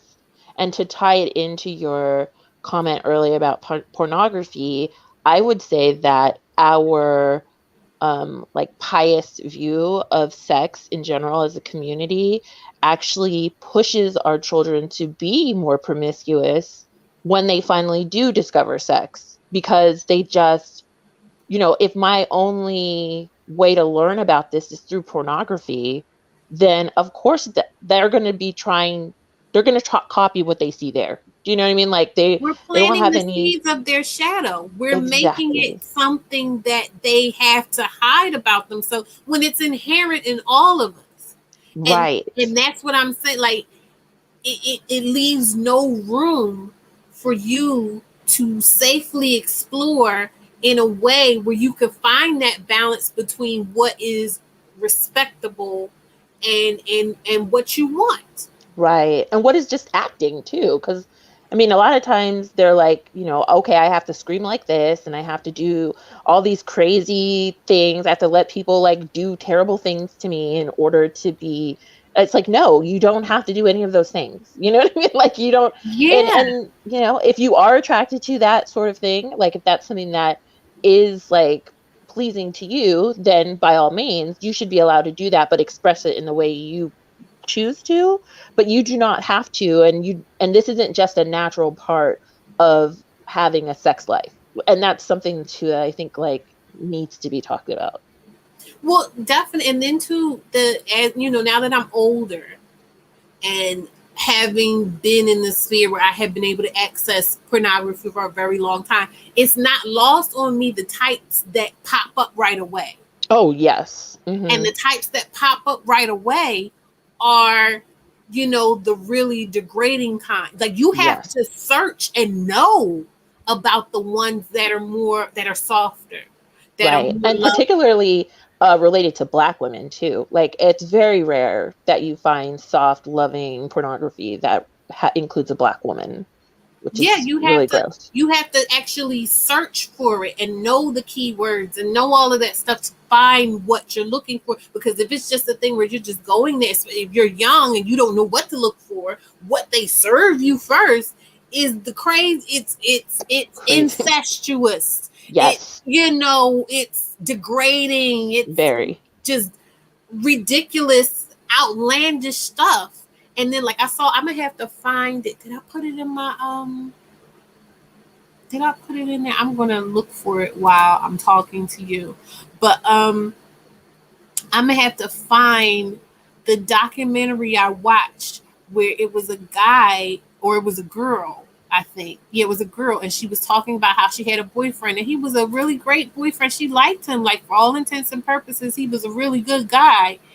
And but when he wanted to have sex with her, and I think she was saying like she didn't mind having sex with him, but like the stuff he wanted to do to her, she was just like, "What's no?" You know what I mean? And it was just so violent. It was so Wow. starkly contrasted to Yeah. what he actually was within their relationship, and she wound up having to break up with him because it was abusive, and he Yes. was starting. It was starting to bleed into their regular relationship.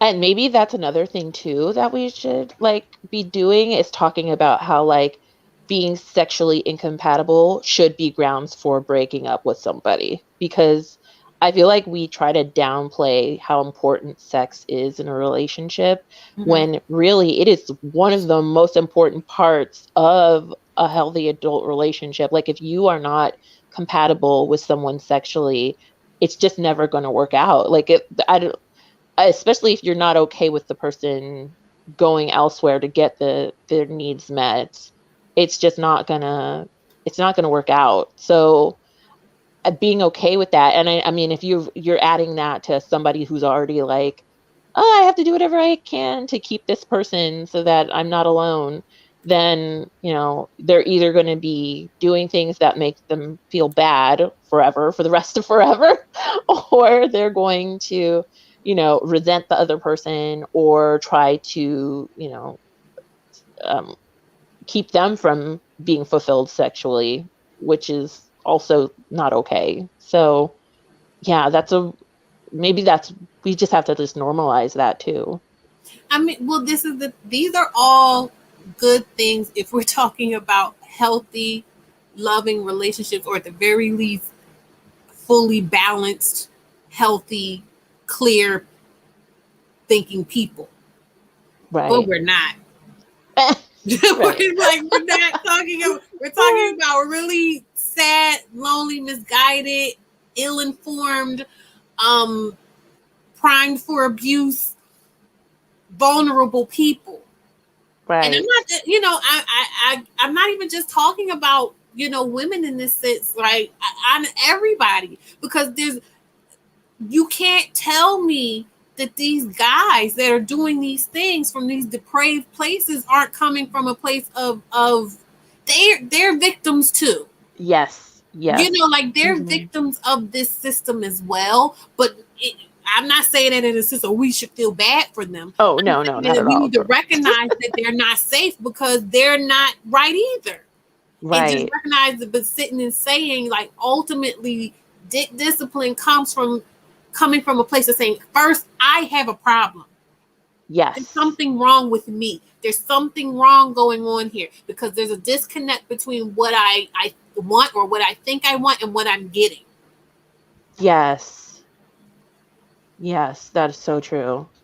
And also that because I saw something like I think it was a TikTok the other day from a therapist, and he was like hurt people. He's like sayings that he hates, and he said one of them was hurt people hurt people, and he's like, no, hurt people are people who have been hurt, but we all have the capacity to not hurt other people.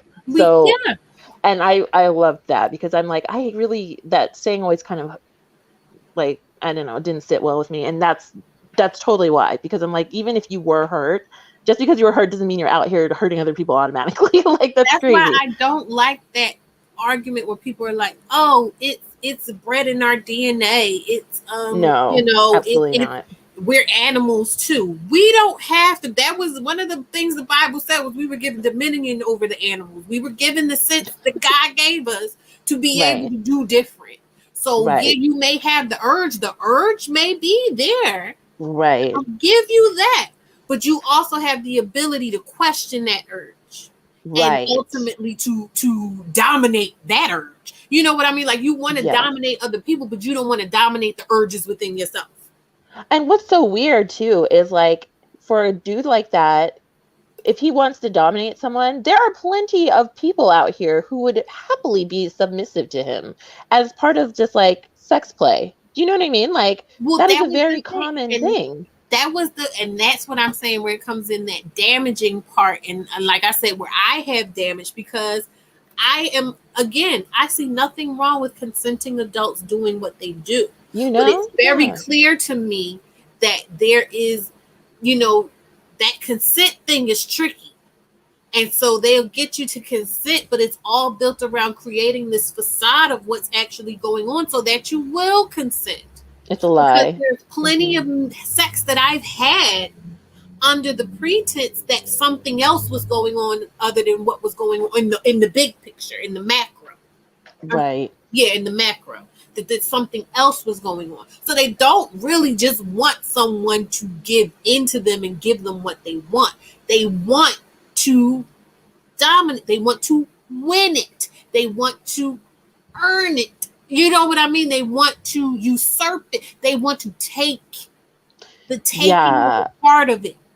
Yeah. That's because to me, that's like a sociopath then. Do you know what I mean? Like that's not somebody who is actually healthy. Like that's like somebody who because if I don't want somebody who consensually wants to submit to me, who consensually is okay with being a pleaser.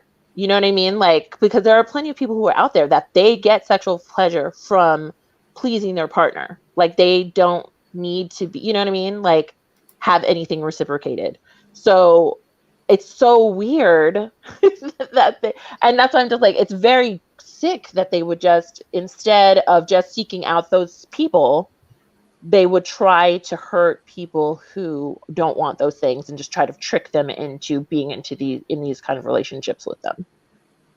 Yeah, I mean it's but again, that's part of what they're told, what the idea that they're sold of being a man. And I was watching something earlier and they were saying like they're getting sold this idea or they're buying into this idea of, white patriarchy when it was used to dominate and victimize them as well.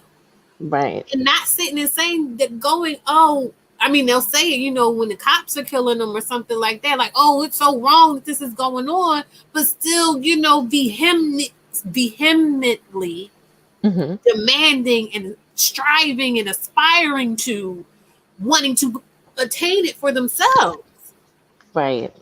And it's just like in the midst of this, like I said, there's the poor little girls, the poor little girls that are coming up with what they're being sold to be soft, to be Hmm. trusting, to Right. aspire to partnership and pleasing someone and being with Right. someone, and it's us together forever, and I'm gonna have little babies and all this other stuff. And Yes. you're just walking into it like do do do do, and they're ready to pounce, and they do early and often. I was Right. 12 years old walking home from school, and this old raggedy old man was sitting there going, just loudly, like Ugh, letting me know that he was aroused by me. You know what I mean? And it disgusting.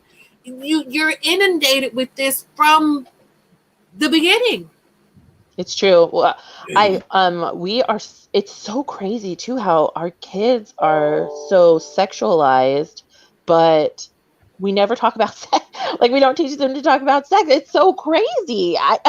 I'm just like, We don't teach them how to navigate, yes, it's so or what to like how to to have navigate a other healthy. people's sexualization of them. No, we don't do that. We don't teach them how to have sex, like healthy relationships with sex. We don't teach them how to, it's so How to crazy. recognize when someone is inappropriately sexualizing them Yes, at an yes, and how to inappropriate speak up time against and in an it. inappropriate situation.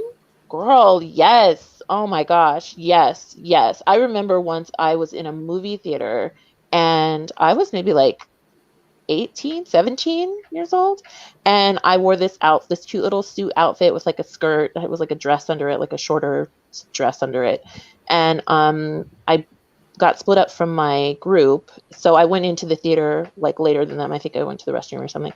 And I just found a seat anywhere because it was a packed movie theater. And this dude, this old guy, I felt something on my leg, like on my upper thigh. And I looked over, and this guy he was touching my leg from like through the seat, underneath the arm or whatever. And I was like, oh, and he was like moving like his fingers back and forth, like rubbing on my leg. So I got up and I moved a seat over. Do you know what I mean? Like, so there was a seat between us. Why did this man lean over? He leaned across the seats, child, pretending to be asleep, to put his arm over the seat to try to touch my leg still. And this is a packed movie theater, okay? You would think, as an adult me, I'm like, stand up, scream, be like, don't touch me. You know what I mean? Like, blow up his spot, right? But, as a kid, I was taught that, you're not supposed to, you know what I mean? Like, you're supposed to respect adults, and, we're just not really taught to have like agency. You know what I mean? Like, we're not taught that we're like allowed to have like autonomy or like that we are in charge of our bodies, and so I spent most of this trying to like squishing myself to the other side of the seat, trying to get away from him. I got up at one point and just like stood in the aisle to finish watching the movie. It was terrible. And then at the end of the movie, he just like jumps up and walks out, like, and it was an old dude. He had to be like 60 at least. Like, his hair was completely gray. It was gross. And I just thought, like, how many times has this person done this? You know what I mean? Like, that's the thing. And it's like, you see that it's methodical. You see that it's yes. predicated on. I was watching. It was a Showtime. Kamal Bell did a 4-part series on the aftermath of the whole Cosby situation, and the different people were going in and they were recounting their stories, and it was all predicated on this unspoken rule or agreement, social agreement, that I'm going to do these things, and you're going to either assume that there's nothing weird about it because I'm Bill Cosby. Right. And then, like, after he would do the things and they would wake up because he drugged them, it was multiple ones of them that would go. I think it was like two, it may have been like 4 or 5 people. I want to say at least 2 to 3 of them said when they woke up, naked and all, their first thought was, oh my God, I embarrassed myself in front of Bill Cosby. Wow. Their first Oh thought, my and it wasn't until gosh. either maybe years later, like one lady, her Yes. husband he saw like somebody else on television talking about it, and he called her in because she had told the story to other people. She was always telling it from the lens of, oh, and I'm so embarrassed. And he said, Wow. watch this. This sounds like what, like, watch. And she had to watch it a few times before it clicked what Yes. he did to her. Oh my God. Do Being you socialized. do you think though that like, because that makes me think, because I have had situations like that too, where I just sort of talked myself into thinking that everything was fine. Do you know what I mean? Like, it's fine, or I kind of wanted that too, or well, you know what I mean? Do you? I feel like there's probably way more like sexual assaults out here than people are even aware of. Do you know what I mean? Like, I feel like even just when people say, oh, we don't report things, I think there are people that they're not even fully aware that they had, you know what I mean? Something like, I've had exes that talk to me about how they lost their virginity when they were 11. I'm like, you did not lose your virginity when you were 11. Okay. You were assaulted. You know what I mean? Like, that's molestation. Like, what are you talking about? No, that absolutely did not happen the way you think it happened. Do you know But what you I know mean? something, and I'm going to share something here, and I've shared it before with other people. So I have been assaulted. I have actually been assaulted multiple times, not Girl, you're not alone. violently, Oh, thank God. Okay. not violently, but that Mhm. is the thing about it. because it's not because usually that is what people will use as a thing to say, oh no, you weren't assaulted because they didn't Wow. beat you and bloody you, right? Wow. One time I was like 16 and I was walking down the street and I had on like a little skirt and some, I was cute. I feel like it was age appropriate. The skirt was, it wasn't short, but it was short, but it still should have been appropriate enough for someone my age, if you catch what I mean. Yes. Mm-hmm. And this man rides up and he had this a really nice car. He had to be, I want to say maybe early 30s. And he's just like, oh, you so, I want to take you out, blah, blah, blah, blah, blah, and all this other stuff. And I'm looking and I'm just like, okay.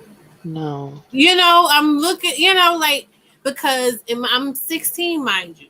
And mind you, too, they always talk about how girls are messing with older people. Like, girls want to mess with older guys. Da, da, da, da, da. Oh my Yeah, gosh. but why? Right. Why do they want to mess with older guys? Now, I've been overweight pretty Mm-hmm. much since like middle school. Mm-hmm. I always felt like the ugly friend. Oh my gosh. Okay, I watched that thing with Kim that you recommended. Uh-huh. The with the woman With the fat, Virgie. yeah, the fat Yes. fat radical. What What is it? Fat revolution or something like that. yes, I think her name is Virgie something. Um now I need to look it up again. But that's a great live for anybody that hasn't seen it. I think it's on Kim's uh her main page, right? It wasn't on For Harriet. Oh wait, no, it was on For Harriet. Mm-hmm. Yeah, it was on For Harriet. So her talking about sexual real idolization or um gosh, what is the word she used? Like under, understanding who you are sexually, like as a woman, really happens early on when in during development. So if your sexual identity isn't validated by people around you, it could lead you to be like not understand where you should be, like with regard to gender and sex, like sexual orientation. So you might end up thinking you might be gay just because you haven't been sexually validated. Virgie Tovar, thank you so much. Mm-hmm. Thank you. Yes. Like I thought that was so mind blowing because I think back to also being a fat black kid, like people, you would always be the boy when they're playing games and stuff. You're always, and the only time you had sexual validation was when you were being inappropriately approached sexually by old men in your community.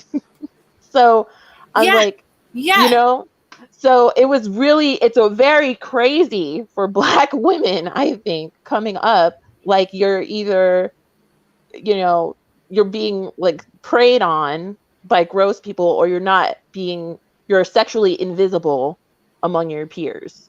It's just like what it's very insane. yeah, yeah. And mind you, like, I know that has to happen to the young boys too, because Yes. especially when you look at the boys talking about something, they think they so ugly. That's why they want light skinned women or exoticals or whatever, because they feel like they are ugly. But they're sexualized. And that is what they're told that makes a man, but still, even just Right. wanting to be wanted. Yes. Yeah. You Did know you what ever I read mean? Heavy? I didn't read it. I ordered it and it never came. And then, child, I had to. I want to read it though because one of my first lives I had used a clip of him talking about some stuff. So I am interested in reading it, and I do follow him on what's a face.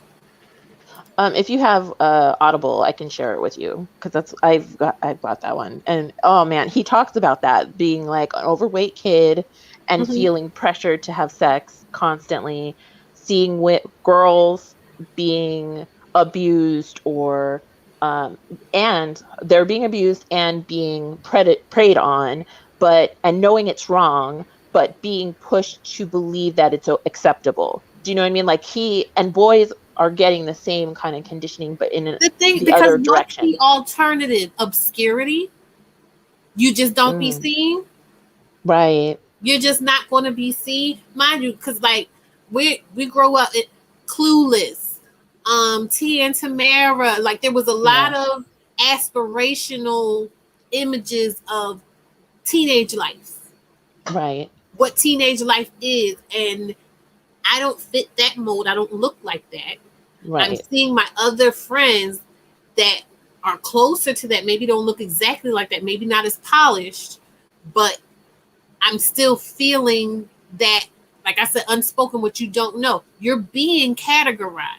You're being yes, put in a certain category. And we think it's bad now with the discrimination of light skins and this and that and the other and blah, blah, blah, blah, blah, blah, blah. Middle school? girl. High Woo. school? Oh, child. Mm-mm-mm. Yeah, What? What? girl. I feel like, and that's a common thread among a lot, especially if you go to a predominantly white school. Like, any black girls at PWIs are basically invisible. Like, you don't get most of the milestones that you see as, like you're saying, aspirational for teens in shows, all of the media you consume, like books you read and TV shows, all that, movies, everything. You don't get those sort of like that experience unless you are okay and open to dating somebody that is like 20. Do you know what I mean? Like, so it's, Yeah, like people that are older, because then you're in mind. I look at my daughter and she's a bigger girl. She's a big girl. yeah, Everything's tight. that's how Everything it is is. tight. Okay, and I'm just Yeah. like, I'm looking at it like, oh my god, oh my god. Like knowing how she's going to be viewed, knowing what Hmm. people are going to be, looking for and trying to extract from her. Ugh, And yeah. also seeing in her though that the media, she watch it with all them little young adult white movies Yes. after, and what is that, I don't know if those are damaging to someone, us or what, you but said what? I don't know if those are damaging to us or not, just because of our experiences not being like that usually at all. Like, if is taking consuming that sort of media, is that healthy for us? I don't know. I I don't. Well, the guess. thing is, it's not if that's all we have, and that's what I'm saying. Like, it's really important to have those conversations. Like, I straight up told my baby, I was like, "Look, I think you're beautiful. You are beautiful, but just know, this is how they're looking at people out in the street. You know what I mean? Yeah. This is what they're doing, because she was this little boy, she had only knew him from social media. And I asked, I said, has he ever seen your full body? And she was like, no. I said, okay. And I said, I'm not trying to, but just kind of look out for that. You never know, some people like bigger people, some people don't. There's nothing about you, but just be Right. mindful if look out for certain things. And then she came back and we talked about some stuff she noticed, and you know what I mean? But just Right. being able to recognize it. We were watching this. We found this new guy. I think you might like. I'm gonna send you something later. Okay. Um, and he's a psychologist, and he was talking to a woman around our age, and she's bigger girl, but she just kept saying, "Oh yeah," because they keep telling me that I'm the most beautiful woman they ever had, and I'm the only big girl they ever had, and everything kept centering on her being some kind of a anomaly in who they had ever been able to get before, where she was the Hmm. better. You get what I'm saying? So it's like a fetish, basically. A fetish, and or just what they're serving her, because it's clear this meant something to her. So based to Gotcha. me, I'm like, okay, this is how they gassing you up. This is how they getting Right. you open. As Right. long as they, Yeah. as long as you believe that you're the prettiest they've ever been with, as long as you believe that you're the unicorn, everything else goes. See, that's not okay. And I don't have a problem with being fetishized. I don't have a problem with, you know what I mean? Like, But it's clear go she where you're didn't get wanted, that. you know, but That's not what she was getting. You get what I'm saying? Like in right. her mind, she's Yes. like, oh no, she's so stuck on that. Like, oh no, why she couldn't let go to say, well, maybe I'm not, maybe that's not true. Maybe they lied to me as far as how they felt about me. You get what I'm saying? Right. But that investment into being that was That more is how she important. like talked it away. Is like, Yeah, that oh, was well, more important than actually realistically, objectively viewing the situation she's finding herself in. got you. Gosh. Ugh.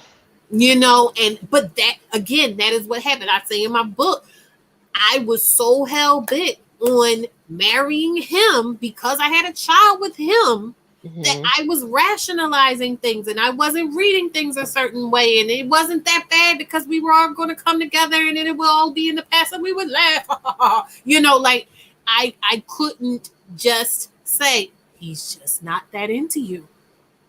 Yes. He's just not that into you. You're not the woman of his dreams. You're not the person he sees himself um growing old with. Do you think that the lack of early development, like with the sexual validation, do you feel like that actually is part of the reason why we have such a hard time with that as a community? Because I feel like that's very common just among Black women, just in general, just not being able to recognize that. And do you think, though, it's because we never had like that piece when we are younger? A lot of us didn't had that piece when we were younger where we got to experience like, okay, what is it like to be with somebody who's just really head over heels, you know, he's puppy love in love with you, doing all these things. You know what I mean? Like, Well, I think that it's I think like for instance, okay, so my younger baby, she is traditionally gorgeous. mhm. Like everybody comments on how beautiful she is, just like a princess type beautiful. Aw, Oh, she's the fairest yeah. in the land. She's just, you can tell she's gonna be a looker. She There are some people who are really really pretty like that, but they have they carry themselves like an ugly person. Right. They carry themselves like they have really low self-esteem. So I think it has more so to do with how you are taught to love yourself, Hmm. because the difference, you know I would say, between the mother I was with my oldest daughter and the mother I was with my youngest daughter, I had such a wellspring of love for myself and compassion for myself and holding space for myself, that when I had my second daughter, I was able to rear her in that. So she suffers no Mm, fools. And she right. has such a love for herself that is just automatic and effortless, that she is charming. Yes. She's just so charming. I feel now Do you think it what affects her that her sister gets all the praise about her physical appearance? I think a lot of things we've talked about, a lot of things have affected her. Mm, And it was more so a thing of, how, like I said, because I taught my youngest daughter's self love is so inherent and just automatic, and she's just so good at it. It's we're still working with my oldest daughter, because I didn't have it when she was that young, for it to just be automatic. So now it's kind of like a course correction for her. And for a long time, because she couldn't articulate it, because she wasn't really aware of it in her front mind, she would act out. She would do little things. She would have we would have to kind of watch her, mm, because, and eventually she realized it for herself, and she said, I was so upset about da da da da da da da, and I felt like she got such and such and such and such that I didn't get, and that did make me mad at her, and I would be mean to her, and I would do certain things to her, and I'm really sorry, like, she came to understand it, which was, like I said, very unfortunate, but it's a journey.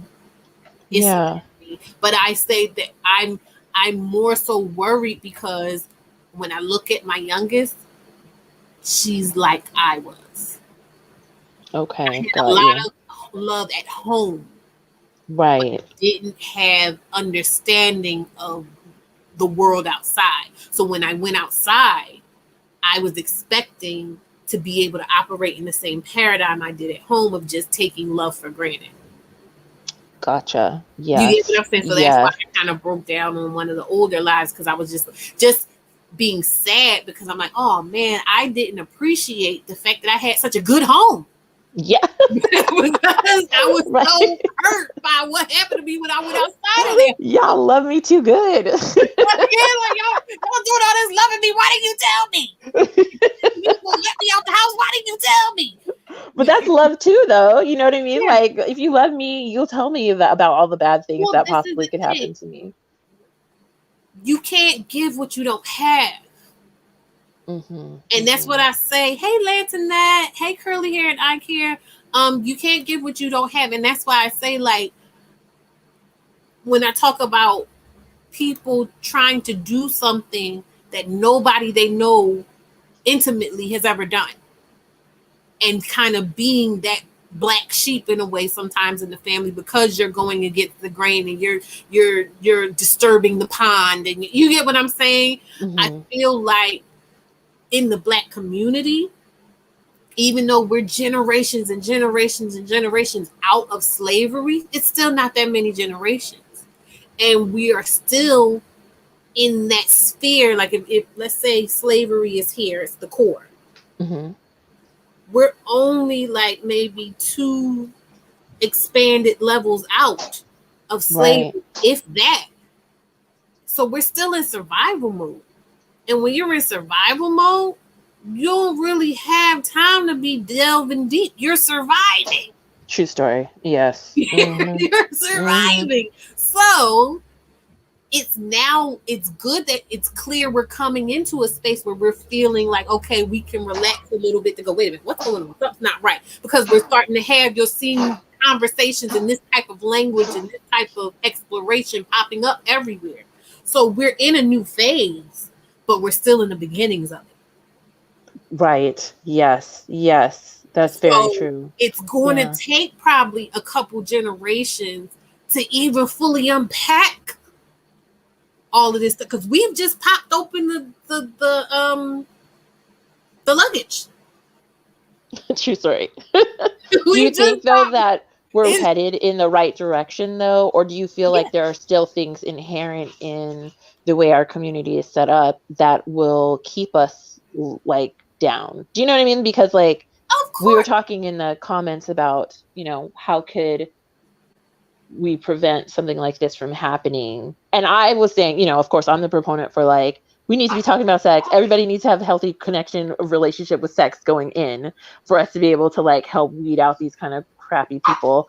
But like when it comes to, um, I don't know, if we don't have the men in the discussion when it comes to women, like shoring up our women is the best way to ensure in the time being that we won't have problems. Do you know what I mean? Like that they won't be um, victims of these kind of men.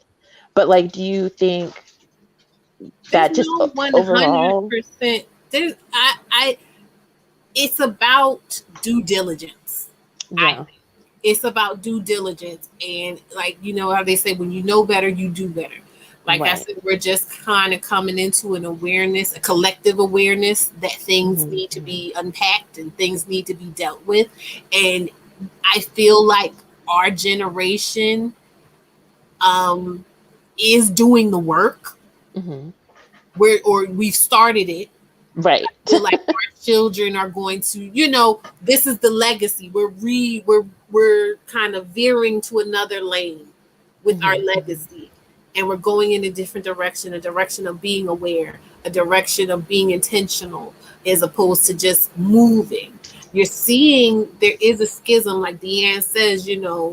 Some are going to get left behind. there is that divergence of those who don't want to do the work, who don't want to change, who are just comfortable and complacent and just want things to be the way they are, despite the fact that it may be killing them and doing them wrong. The same way, like all of these things, I always say everything is connected, and what is one way is another way. Yes. When we're talking about women who are led by the flesh, who are dickmatized, and to be clear, I want to make this distinction: dickmatization in the sense of just enjoying having sex and being free and not necessarily being coupled. I'm not talking about that if you're doing it in a healthy way. I'm talking about those who are straight up like, this is fucking up my life, but I can't stop Yes. having sex with this person or having sex in this way. It's fucking my life up. Right. But I can't stop. I'm talking about that. There are those who, when it comes to the men, it's fucking them up. But they still want to believe that that's how you be a man, and that's their birthright as a man. You know what I mean? So, like I said, we're having this divergence now of people who are sold in to that way of thinking, and those who are looking for another way. And we're going to see where that leads. Some of us are going to go into salvation. And I mean, when I say salvation, I just mean into that area of peace, because you can still have life, but it'll be chaotic, and it may be shorter, and it may the quality of it is not going to be as good, but you're going to have people that are seeking a different way, those who are divesting, or those who are just opening up their dating choices, those who are choosing celibacy. And I will dive into celibacy on another live, another day specifically. Those who are getting their mind right and kind of recalibrating and understanding, okay, I need to pivot what I'm looking for in men from this to this, and being able to have that, Sierra Russell situation after a future. You get what I'm like? Yes. There are people, we're in a new phase where the path has been kind of opened up to some of us, and other ones don't see it yet, and they may not ever see it. Right. But we, like I said, just being open, having the conversation, calling it out, because most of the people there's some people that are still here on this side that can't see the door, but they can feel it. You know what I mean? Like, they know something's up. They know something, and that's where I come in and I do what I do, because I can say, oh, that feeling you were feeling, this is what it was. Right. Yes. And then, you weren't wrong. There's the door. If you won't listen to your voice, let me tell you to listen to your voice so that you can. You weren't crazy. I heard it too. It was probably Right. me. It was probably me calling to you. Come on in. Seriously, yes. And I what Chris's last comment was on the screen, I totally agree with that, with the men being important and playing an important role in that, which is why I very much am a proponent for single mothers finding a mate, like you finding a spouse. I think it's very important to do that. So even if it's just for your children to be able to see a healthy relationship. Yeah, I believe that's important too. Yeah, but what you're saying is like, oh my gosh, it really would. The space could really change a lot of people, because I feel like nobody's having conversations like this in our community, really, and it's really like needed. It is. I mean, and the thing is, I'm a big believer in just kind of feeling your way forward. This 4 years ago was here and here only. You know what I mean? And just having, that's why I say for some people, they can't see it, but they can feel it. I was one of them people. I couldn't see my way, but I just knew something ain't quite hitting right. Something ain't right. You know what I mean? And even though I didn't maybe necessarily have enough knowledge to know what to do differently, just just knowing that that feeling is there and acknowledging that that feeling is there sometimes has to be enough for that moment until you find that thing or whatever. And that's why it's important that all of us to be compassionate to ourselves, because it was through that compassion to myself that I recognized this is what I was missing. This is why I wound up in falling into those particular ditches, because this compassion was missing. The compassion to even allow myself to question, the compassion to even allow myself to say, I don't deserve to be treated like that. I don't Yes. deserve to feel that way.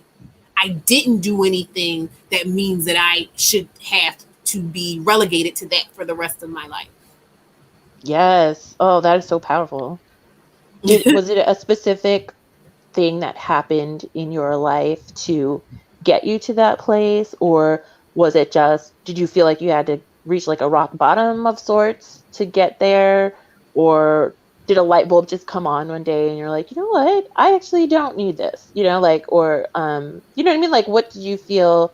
Was it the foundation of self-esteem that you already had, you know what I mean, or because I feel like there's a lot of ways to get to it, but like I Mhm. feel like, I think it was definitely that part of me that was still that part of me prior to, because like I said, I was lucky enough to already have had an experience, a time within my life where I just loved and accepted myself without question. And not everybody has that. And I hmm recognize that I'm privileged in that way. So I do feel like that was a strong something that very much so contributed to this path, finding this path in particular.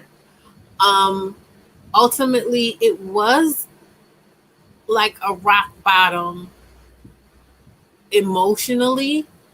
And then I think on a rock bottom socially, I wound up losing my house and kind of having a bit of a mental and emotional episode and everything. But really, what it was, I think, what really got me there was finally saying, you know what? Because I kind of had one foot in and one foot out, if that makes sense. Like I said, talk about that trepidation of actually having the conversations and actually, putting yourself fully out there. When it came to my oldest daughter's father, what started, because it took roughly 7 years or so for me to kind of really get back to a baseline starting point hmm emotionally, mentally, financially, everything.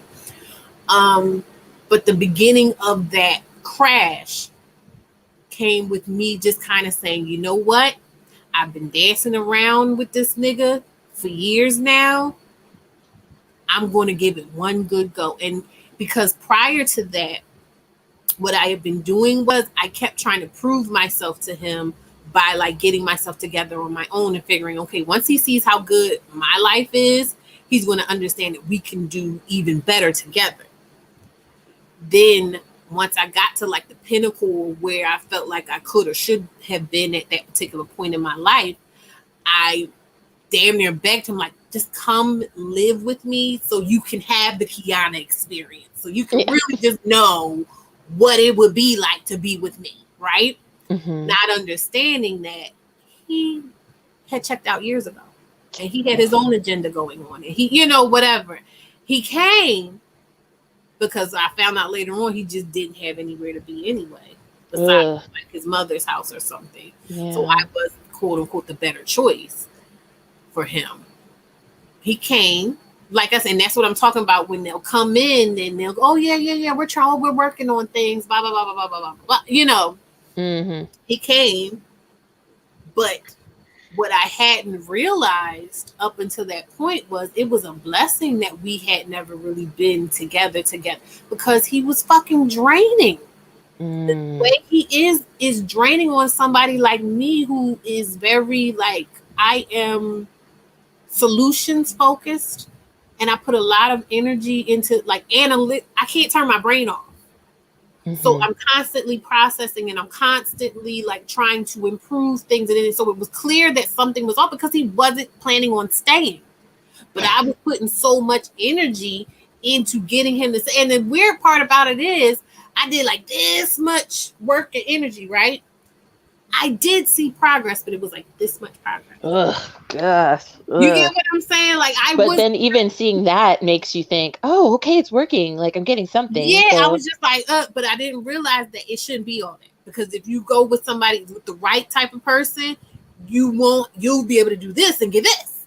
right. You know what I mean, or whatever. And but I was young, and like I said, it wasn't even about rationality. It was about validation. It was about redemption. He was my baby father. If I got married to him, I wasn't broken anymore. I wasn't a bad girl anymore. I wasn't a dirty girl anymore. You get what I'm saying? Like he was my Yes. salvation. And so I got there. I had all that going on. I was drained and depleted and completely fucked up. I had a mental breakdown. Or it was more so for me, the experience of it was more like an awakening, but Mm. everything, my life fell apart. Like I just quit my job one day. I was just Oh too wow. far out there. Yes. And Yeah. so, but even in the midst of all of that happening, I just was like, this is a good thing, because all of this was built off of my desire for him. Wow. Yes. All of this was built trying to impress him, trying to build a life with him, trying to get his attention, Mm. So It lets you like frees you to find what you want for you. yeah, I was Yeah. devastated. I was Oof. devastated because it still, I had accomplished it. Yeah. And it's your But whole life. That's like everything. Like you lose but I everything. What? understood, but I understood that it was necessary for me, to burn it all down and then build from Mm-hmm. ashes. So, like I said, that in and of itself was like a 7-year process of just kind of grieving and going through the anger and the acceptance, the stages of grief and all of that other stuff. I had Yes. already had it implanted in me that there was a problem with the way single mothers are treated and wanting to do something about it. But it was in that time when I really kind of, that aspect of, because then I started being more, not focused, but paying more attention to dealing with other guys too. Because I had dealt with other guys, but like I said, they weren't, I didn't really ever take anybody serious. I never really took the idea that I was going to be with somebody else serious, not realizing it because I was just so hell bent on being with him. So then by the time that happened and I started like saying, okay, it's not going to be him, and kind of being somewhat more open to other people, then I'm like, okay, I'm not picking good men. Like, I'm not picking good men for me, or I'm not picking good men or whatever. And then it became like, once I had my youngest daughter, because he was actually a friend of mine, I was just like, I can't do this. I'm gonna leave these Mm-hmm. niggas alone. I just can't. I don't know what it is, but it ain't working for me. I'm gonna just leave it alone. And there was like a anger about it, and there was like a just, I don't want nobody touching me ever again, type of thing Yeah. about it. And then it just was like, "Ooh, this feel good. It feels so good not having nobody, not being in that Yes. anxious place, or ooh, he didn't call me, or ooh, I had sex with him. I don't know what's going to happen, or like Yes. it was just so peaceful." And then like I said, I dipped my toe back in here and there, and I had certain things, and it's just been a learning process, But then I'm able to open my eyes and see, okay, it's not just me, it's the community. This is what's going on. This is what's normal, like, Right. Yes. Yes. yeah. So I'm just like, oh, okay. And then, like I said, in the midst of all this, all of Level Up Single Mom is just slowly but surely solidifying, Yes. and coming together and everything like that. So I'm really grateful that everything happened the way it happened now, because there was a time where I was just like, they always say, oh, when you know everything, you'll be grateful. There was a time I could never be grateful for this. I could never be happy, Right. with the way things have happened. But now, finding my purpose, it's like, okay, yeah, I'm good, and I'm fulfilled. Yeah. And being having been on that journey, you could walk somebody else through it the same way. Yeah. Yeah. Oh my gosh. Wow. So what are your thoughts on how like a woman should handle men like that? Like, what would you give as advice to young women out here who are afraid of becoming victims of these kind of predatory type dudes? If you're afraid, you shouldn't be dealing with anybody. Mm, If you mm, are afraid, like if mm-hmm, you're, mm-hmm. because it is that, someone like that guy is going to pick up on that fear, Oh, definitely. going to get you to Yeah. talking. Like I said, going to find that space where you're a little tender at. Like I said, that chick we were watching that was just so hung up on, oh well, I'm the prettiest. I'm the prettiest they've ever been with. Like every single dude, you're the pretty. Every single guy. And Yes, they're good. I would believe that. Shoot, don't play with me. Yes, every and single one, mind all of you, them. mind you, Yes. and I'm coming from that mindset of, like I said, now knowing how the men think, Mm-hmm. knowing that, girl, no, you're not. Like, Mm, what mm. and not because I want to be smart towards her, but just because I see what they say, I see what they talk about, and I see, and hearing your experience and hearing what they Right. say they do to people. Right. No, you don't. Yeah. You get Yeah. what I'm saying? So I would say that anybody, it's really the time to step back. Like, if you have been having a problem with dickmatization, first thing you need to do is just like any other 12-step program, you have to accept that you have a problem. You have to accept that something is Yes. amiss, and that it's not okay, and it's not normal, and you're not okay. You're not okay. Again, I'm not talking about people who are perfectly healthy and fine and living their best life and being safe and responsible. I'm talking about the ones that keep saying, ain't no good men. All men want is sex and, have a bunch of kids, or one kid too many. Mm-hmm. You know, it's time to do some reflection. It's time to close up shop and Yes. and to sit back and do some reflection and go, okay, why am I doing this? Am I really doing this for sex? And if I am just doing it for sex, am I actually getting out of sex what it is I want? Because I think a lot of people will say no, not for. I mean, I can't say a lot of people. I can only speak from my experience. Like, I had a lot of sex, and very little of it was memorable or really that pleasurable. If I'm being honest, Mm-hmm. and saying to yourself, even if you're having really, really, really, really good sex, but are you feeling empty?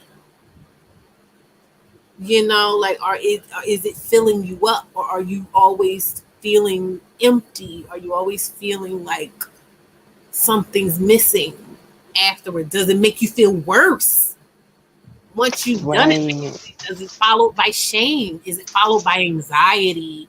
Really Oof. paying attention to what's happening outside of the sex itself, what's happening around the sex.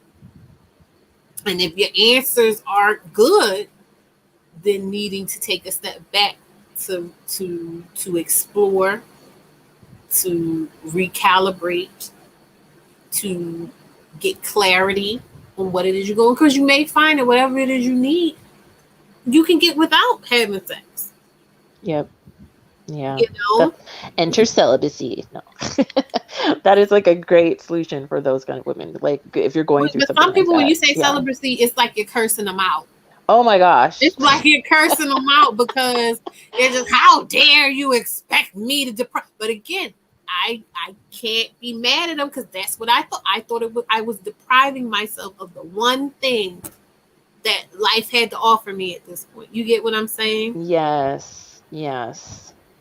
Being Sadly. able, Yeah. so Mm-hmm. I would say, look for celibacy. Definitely look for community surrounding celibacy. People that, can talk to you about, because especially when I'm the type of person, like, once I want to do something, I want to do it, and I'm not following the crowd. Like, you can want to do it or not want to do it. I don't need to convince you to do it. but I don't need you trying to convince me not to do it either. You could try, but I'm still be like, no, I'm good. So Right. it was, I would go and be like, oh yeah, I don't do that. Oh, I could never, and it's just like, okay. Right. And also, maybe the conversation too should include that like celibacy doesn't have to be like a forever thing. Like, because I think that's how people look at it too. Like, oh God, I can't have sex for now for the next I 5 years. know. But it's like, no, maybe you're celibate for 8 months. You know what I mean? Like maybe you know what I mean? You work through whatever your journey is. You try something else out, try something different when you're trying to But reintroduce yourself to sex. you have to be open to whatever gets revealed in that. And Mhm. ultimately, the problem is always that that's why they had a problem in the first place, because they didn't want to deal with that. Was a way of masking, covering up, numbing whatever's actually going on. Right. Yes. Yes. Oof.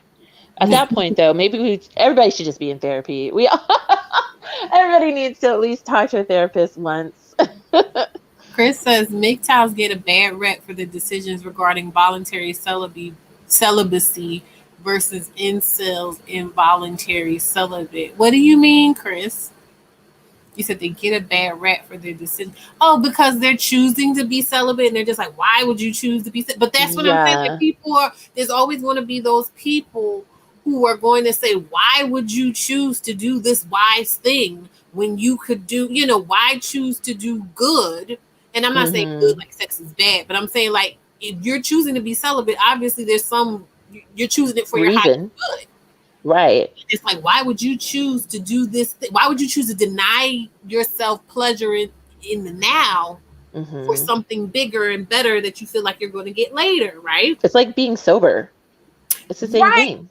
Same thing. right. Yeah. If someone doesn't drink, my aunt doesn't drink, and she was saying like sometimes when she would go out after work and stuff like that, they would have stuff at the bar or whatever, and she'd be like, oh yeah, I don't drink, and they'd be like, oh, you're basically, are you pregnant? Or they would try to find some kind of reason that she Right. would have to not drink, as opposed to her Right. choice to just Were not you drink. an Like, no. addict or, yeah, Yeah, like you're like, oh, you in AA or something like that. She's like, no, yes. I just choose not to drink. And it's just kind of like they're looking at it like, but that's that to them of like, I have that choice too. Why am I not? But not wanting to explore that. Like, if you have a problem with me not drinking, which has nothing to do with you, maybe there's something within you that says you might not need to drink, or Mm. just something that you need to explore as to why it's saying that, because it may be nothing. Right. You may just have that feeling of like, maybe I shouldn't drink, but it may not be for any real good reason. Like, people just tend to question themselves. But whenever you're going against the grain, there's going to be people that are just like, why are you doing that? It's so true. Hmm. Let's see, I was celibate for a year after my first time. I didn't know it was called something. Well, was it because you didn't like it, or was it because you just was like, nah, okay, you know? No one even knew I was active in school, so I guess I didn't need a name for it, and it wasn't a business. And that's the Right. thing too. Like, you don't understand that. That's something else too. Like, who was it? Who was it that was talking about be when like somebody is LGBTQ, but they make that their whole personality. So like everything that they do or say is about the fact that they're LGBTQ. It's kind of like having sex is like that. You know what I mean? Mhm. And even if you watch like all these coming of age stories, from the 80s on up, it's always about, oh, I got to lose my virginity because Yes. that's what I have to do to be cool. You know what I Right. mean? And it's Mhm. just like, where is that coming from? Why is that the belief system? QB It's said, very sick. Yeah. Very sick. QB says, I was just like, I understand. Listen, that's the thing. And it's like, now that I'm so far removed from it, don't get me wrong. Sometimes I could really go for a good sesh, you know, but it's just kind of like, it's not that, it ain't that big of a deal. I could have a piece of cake. I could go for a walk. I could go out with my girlfriend. Like, there's other things that, and push come to shove. If I really just need that, I can make it happen. Right. Yeah. I'm like, just get a good vibrator, girl. You don't need to do all And make that. it happen and keep it moving. Get on with Right. the Yes. day. Chris says, yes, they're seen as less manly by many people, and they're also lumped into the toxic manosphere when there's way more to the community than just the PUAs and sandals, unfit and funky. Well, you know why? Because what they're doing flies in the face of the belief that people want to hold that there's nothing that can or should be done about hypersexualization.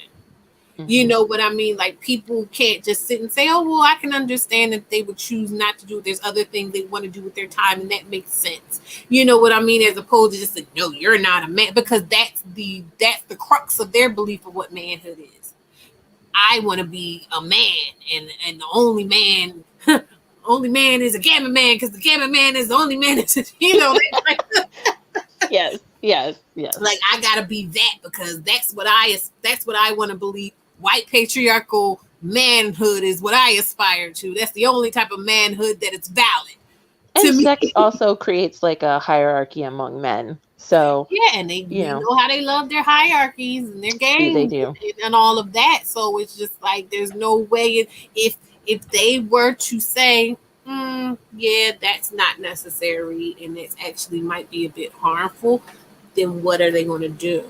Right. So many men would lose what little, like, I don't know, fame and credit they have just based off of their sex Not even just lives. fame, identity. Like I said, when I went through all that stuff with my baby father, that last good rant, I recognized I had to tear my life apart Mm. to start over from an authentic foundation. Oof.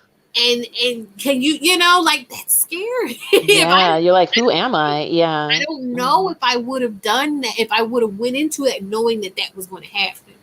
Because of course I didn't realize that that was what was going to happen. I just figured, okay, we're either going to get together or we're not. Oof. You Yikes. know, Yeah.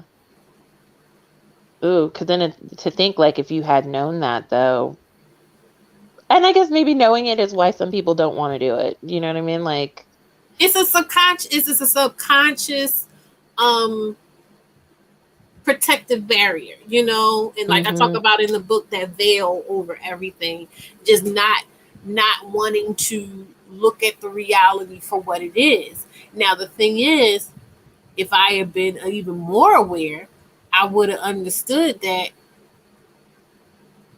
I could have done the same thing without doing all of that. You know what yes, I mean? Like I yes, could have very just said, you much. know what, you need to go. Yes. You And then need slowly found another job you wanted, reevaluate yourself slowly, make changes. as Yes, opposed yes. to letting him stay there long enough to knock my mental off balance enough to where I would, move in the way that I was moving. So all of that stuff that crumbled around me, all of that stuff that wound up happening was my subconscious way of saying this needs to die. Gotcha. This Wow. needs to be done. Dang. Scorched earth. Yes, literally. Yeah, everything's gone. Burn it to the ground. Rise from the ashes like a phoenix. That's I you want did to that. share something else. Zun, zun, zun, zun. Ra-ta-ta-ta. I'm sorry. I yelled at a lot. Okay. And if you need me to jump off because you have No, another you're caller, fine. just let me know. All up in these women ass. You're fine. This is so okay. So this is kind of jumping back to where we were before. Um, and I was talking about being in that vulnerable spot, right? Being in that spot where you're not really clear on what's driving you. You're not making the best decisions. You're just kind of being driven by that animal brain. That's what's it called? Lizard brain or whatever. And you're moving in the ways that this goes back to what that guy was saying. That first clip we had watched where she was like, when you're doing fellatio, it is a metaphysical experience, like to a degree where you don't even it's not even physical anymore. It's very intimate. And for me too, in the best sex I've ever had was sex where like I said, I'm very analytical. So if Yes. I was really attuned to wanting to please that person, I was performing, and not Okay. necessarily Yes, yes. necessarily because out of validation. No, I was performing because I get a sense of pride out of doing a good job Yes. and what I can do. And And it can be a personal turn on for yourself it to do was it. to see, Yeah. like, I felt powerful. And that's Mhm. something Mhm. else that I want to emphasize about it. It's not just because we're coming from a place, oh, yeah, they're taking advantage of us. And they are. But they're also taking advantage that in some ways that I felt like that was the only place where I could be authentically me. Where I could just Mm. Yes, be as yes. powerful and as loud, and I'm here, and I want this, and you know what I Yes. mean, like taking charge Yes.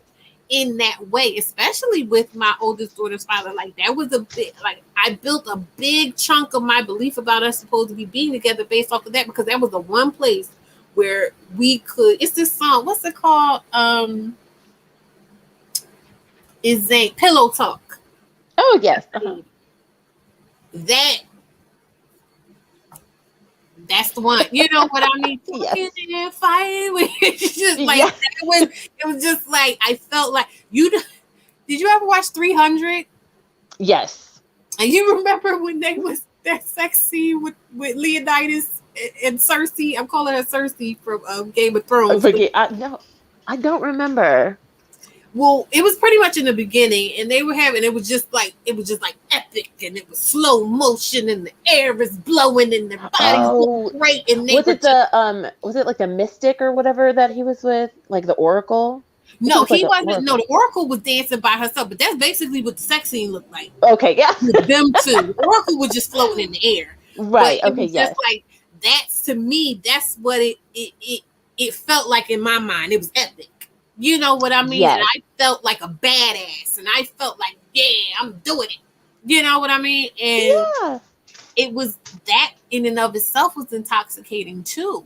And like I said, when you're in an experience where you feel so powerless, Mm, you crave feeling powerful in that right. way. And when you Yeah. have people, like I said, taking advantage of that, because they will come in and they will make you believe that, oh, well, the things surrounding this sex outside of the bedroom, yeah, sure, we're working on the relationship. Yeah, sure, I want to get married one day. Yeah. Whatever. Or they say no. They're like, no, I don't want to get married, or I don't. But we're just like, well, maybe if I do Yeah, this maybe, well okay, enough for, it's fine. We'll see. Da, da, da, da, da. yeah, Chris says, this is Sparta. You fucking right. right. Kick them in the chest, Absolutely. girl. Yes. Absolutely. But then we're talking about when you get those people who know what to do. I truly feel like, because like I said, I will say, and this isn't to try to put myself above anybody else. I'm just saying, like, when I look back, I recognize I was a bit too connected to myself to be able to fall as far in as I could have fallen with Mm. people, because even with Hmm. my baby father, like, I would get but so deep and then I would pull back out. So that last bout of me, that was me just completely letting go, because I would just pull back after a while, like, no, I'm not putting up with, you know what I mean? But it was me Good. saying, like, Yes. this it's all or nothing. I'm going to really give myself over to this process, be completely vulnerable, and if it doesn't work, it doesn't work. And then everything fell apart. Yeah. But there are some people, a lot of people, who aren't that clear with themselves and will perpetually just be on that hamster wheel because they're too scared to face that it might not work out. You know what I mean? Yes. Yeah. Absolutely. Yes. Okay, so I want to play this because this more so I think speaks to them. men are running up and doing all kind of handstand all up in these women ass. They act like they damn at Cirque du Soleil or at the damn Ringling Brother Bottom and Bailey Circus where they damn doing it with no hands, or they might just be up in some woman ass with just their hand like they doing some damn push-up or some damn handstand, like some acrobatic move, gymnastic move, standing all and walking all up in folks' ass, talking while they in folks' ass. You don't want everybody to walk and talk in your pussy. Only men are running up and doing all kind of handstand all up in these women ass. They act like they damn at Cirque du Soleil or at the damn Ringling Brother Bottom and Bailey Circus where they damn doing it with no hands, or they might just be up in some woman ass with just their hand like they doing some damn push-up or some damn handstand, like some acrobatic move, gymnastic move, standing all and walking all up in folks' ass, talking while they in folks' ass. You don't want everybody to walk and talk in your pussy. Ooh, child. Okay. I didn't mean to let it play twice, but then I realized it was just playing twice. I'm sorry. No, we needed to hear that twice because He was like, what? What is what? Let me that's tell how I you felt. something about us. But the first time I saw this lady was so long ago, the better part of a decade, and I remember her name is Alexis Tyler with an O, not E. Tyllor. LOR. Okay. And I remember listening to her because she'll go on rants like this. But when you really listen to her, she's speaking all facts about the experience of how it the experience of how it feels to be caught up in the flesh. Mm. You know what I mean? Sparkle, she said she was popular in the 2010s. Yeah, like because it's funny. It's one of those things with the funniest things are the truest things and honestly some of the saddest and or most horrifying things I found. And when she's talking about the experience of being caught up and she's using, the vivid language. That's why I said it's gonna be vivid, descriptive language and stuff like that. But that is the truth of it. And it's in those, very carnal moments that those soul ties are built. Mm-hmm. When she's talking about the level of the penetration and the sensations and the secretions and the choking or the smacking or the everything that goes on, like sex is a ritual. It really is. Sex is so ritualistic, and when you have someone you really like getting into it with people, it will bind you. It will Mm-hmm. bind you. And you just be stuck. And so when we're having these intellectual conversations, like that's why I feel it's so disheartening when we're having these intellectual conversations about the black community and what needs to be done and people need to do this and people need to do that. Da, da, da, da, da. But again, where's the conversation about what it's really like to go through it? Right. What it's really Yes. like to be in the throes of it? What it's really like to be just to sit somewhere at your desk at work and get that because you just Woo! thought Yes. about what y'all was doing Yes. Yes. Yes. to have it wash over you, Yes. to change his name in your phone to do not answer, to Mm. block, and then a few weeks later unblock. You know what? Like to go through all of that. What is this? You're gonna have to translate. Oh, it's a character. I was like, you gonna have to translate. I think that was emoji commentary on what she was saying. Yeah. QB said I had found her in middle school before I was wrapped up physically. Child, I wish no, because I think that's the thing. I think unfortunately, the way she was talking would have been so absurd to me. I'd have been like, it ain't all that. Right. Ain't nobody listening to that. I wouldn't have believed it. I wouldn't have believed it. But by the time I found her, and I was like, girl, yes, you're right. Yes. You're Yes. absolutely right. QB said, I had a boyfriend who was a virgin. He said he didn't want to be addicted to having sex like he saw happen to his older brothers. Let me tell you something, and I bet you that addiction had to do with something completely different because it's not most of it when you look, especially if you look at like the porn that comes, it's all about power. It's all about either taking power, usurping power, dominating. It's all power focused. And if we're listening to these conversations, and there's supposed to be all these men, and I'm not saying there isn't, all these men who feel powerless, who feel like they can't have anyone, then you add that into the mix to set that expectation and have that imprint on their brain. No wonder you have all these maniacs. Yes, it's so true. Yes, You're yes. working them into a frenzy Mm-hmm. with this expectation that's not being met because it's not realistic. They shouldn't have, like, even if every man in the world was able to get a woman, Mm-hmm. the stuff that's going on them things, Crazy. it's Absolutely wild. crazy. It's wild. And it's like, what was I watching? And then you have so many men who are bastardizing, let's say 20, 30 years from now. I got this book, right? Let's say 20 years from now, somebody takes this book and twists it and says, oh yeah, this is how you pimp these men. That is what happened with Iceberg Slim. You know who Iceberg Slim Oh. is? That's a rapper, isn't it? Iceberg Slim was a pimp, a literal pimp Oh, okay. from like Oh my the gosh. 50s or 60s, maybe, I think. He was a literal pimp.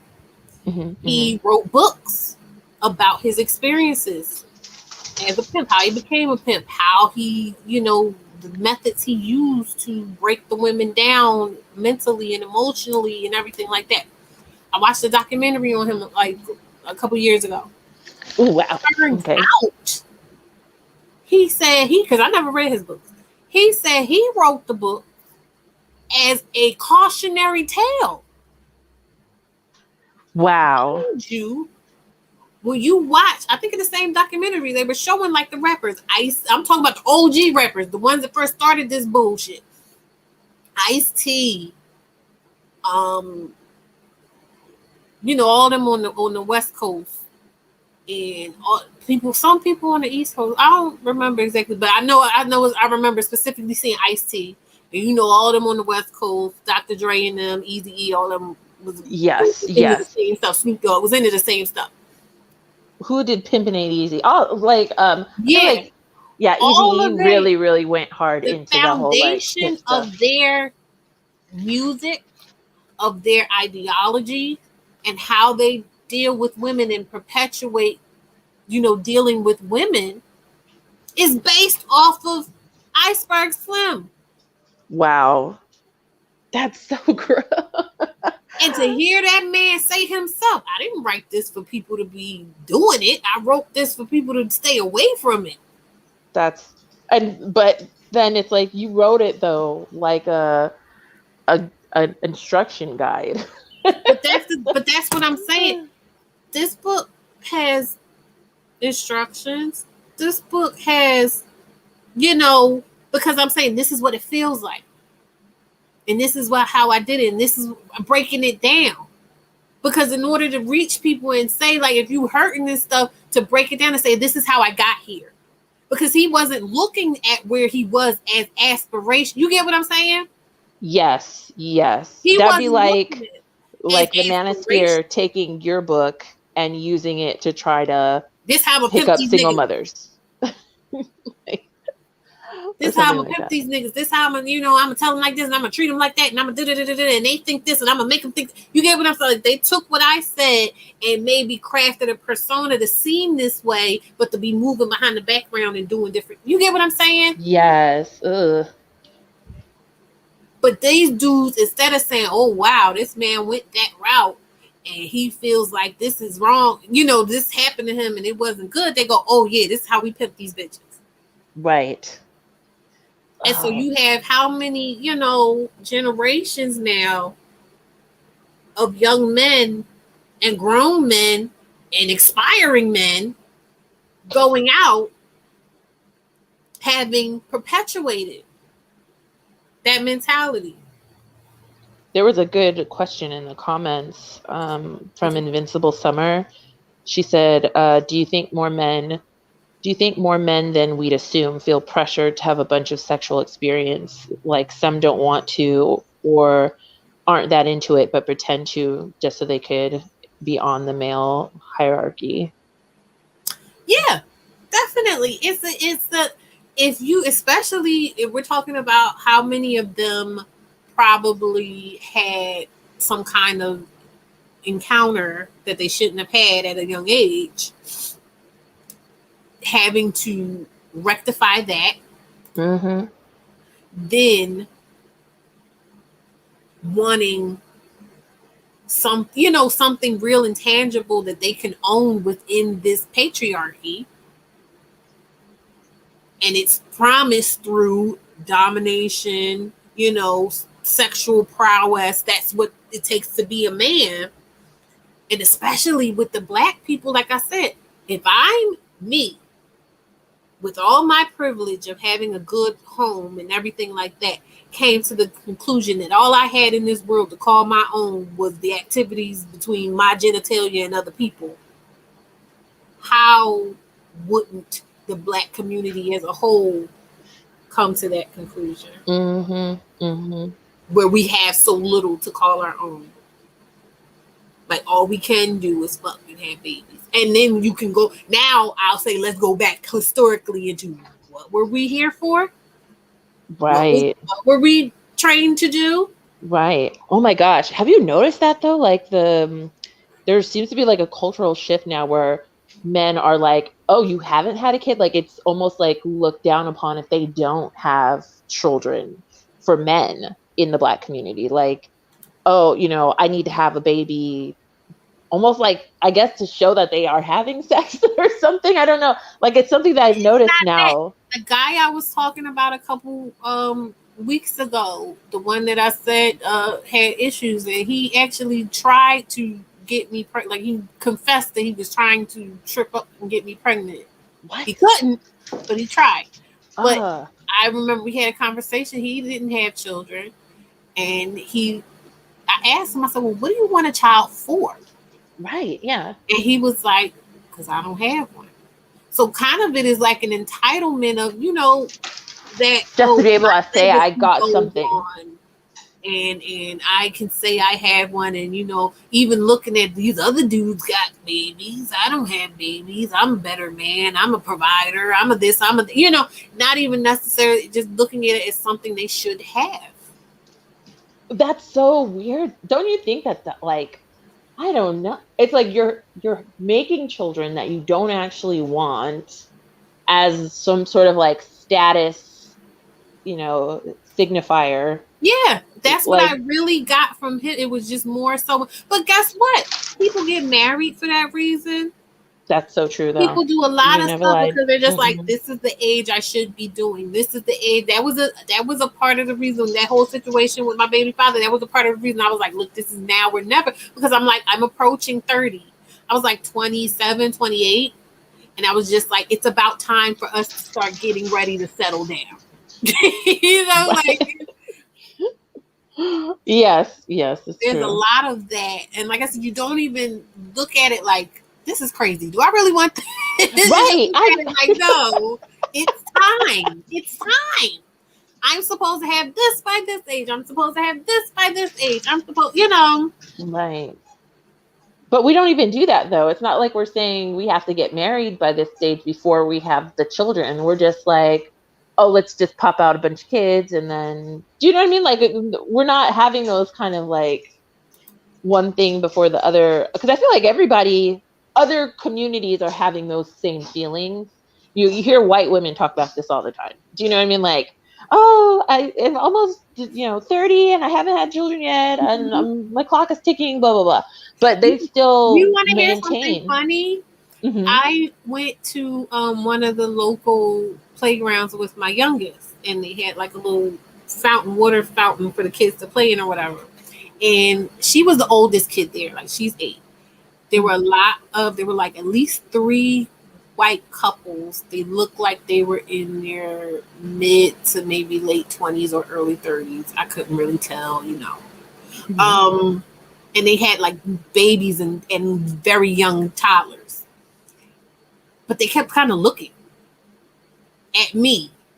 And I'm just sitting there, and it was funny to me because it felt like, that commercial when they're like, yeah, they were like, oh yeah, this is how it's like with your first kid, and this is how it's like with your second. Like Yes. this is me and my baby, and we're just kind of dressed like whatever. And she's got her water bottle, and I've got my water bottle and her sunglasses. And I felt like I just probably looked very carefree, like just very like. It's like, this is number 3. You like, just wait. You know what I mean? Like, you'll get here. Yeah, soon, I mean, now eventually. they had like some of them had more. Like one had the teeniest, tiniest little baby. Oh my god, along with their toddler or whatever. But I just felt like I just felt like it was kind of like that look of there's just something about her. What is it? Right.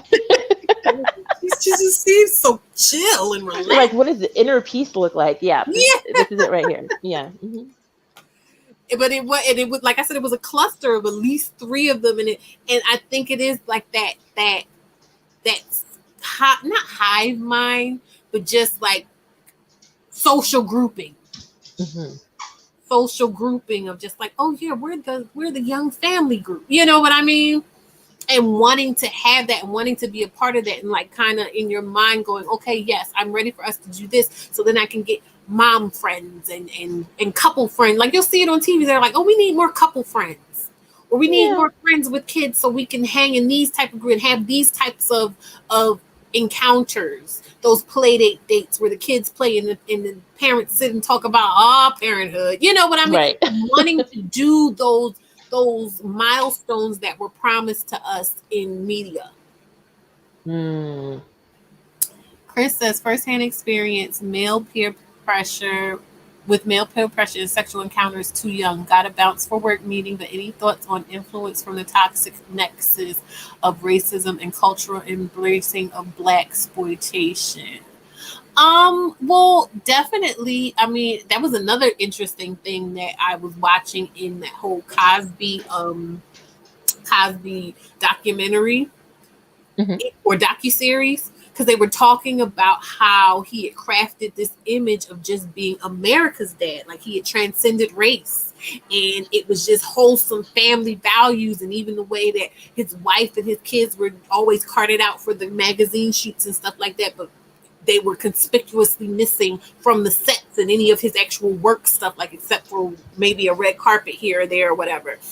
Right. And how he was so adamant that the images of black people be a certain way. But then we go back into that fracturing, because it's clear that he was a fractured person because he had this whole shadow side that was running rampant and doing like the most heinous things, whereas if he had maybe just kind of integrated some of that, some Yes. places into his personality, into his persona, he might have been able to just be maybe just a regular cheater.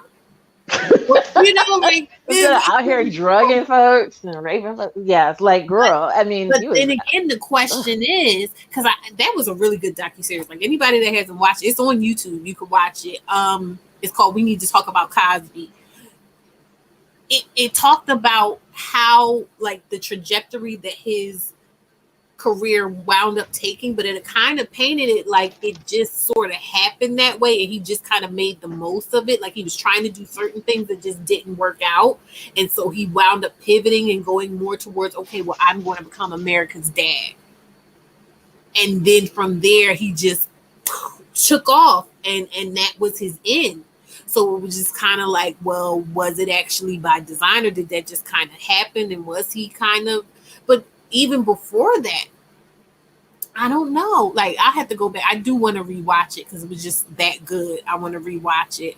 But as far as like the black exploitation, I think that kind of I watched a documentary about Dolomite. I watched a documentary about Dolomite, and then I think I watched the movie that had Eddie Murphy in it that was Ooh, about Dolomite.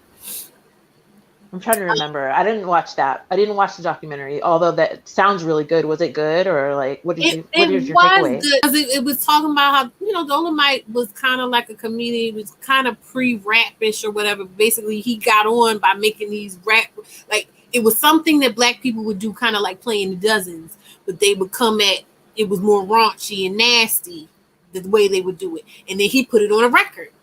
And then from there he got big, and then from there he was able to make himself and start doing a black exploitation film, and he made his own movie or whatever, and then it became a cult classic. But Mm, it's kind of those. It's like soul food.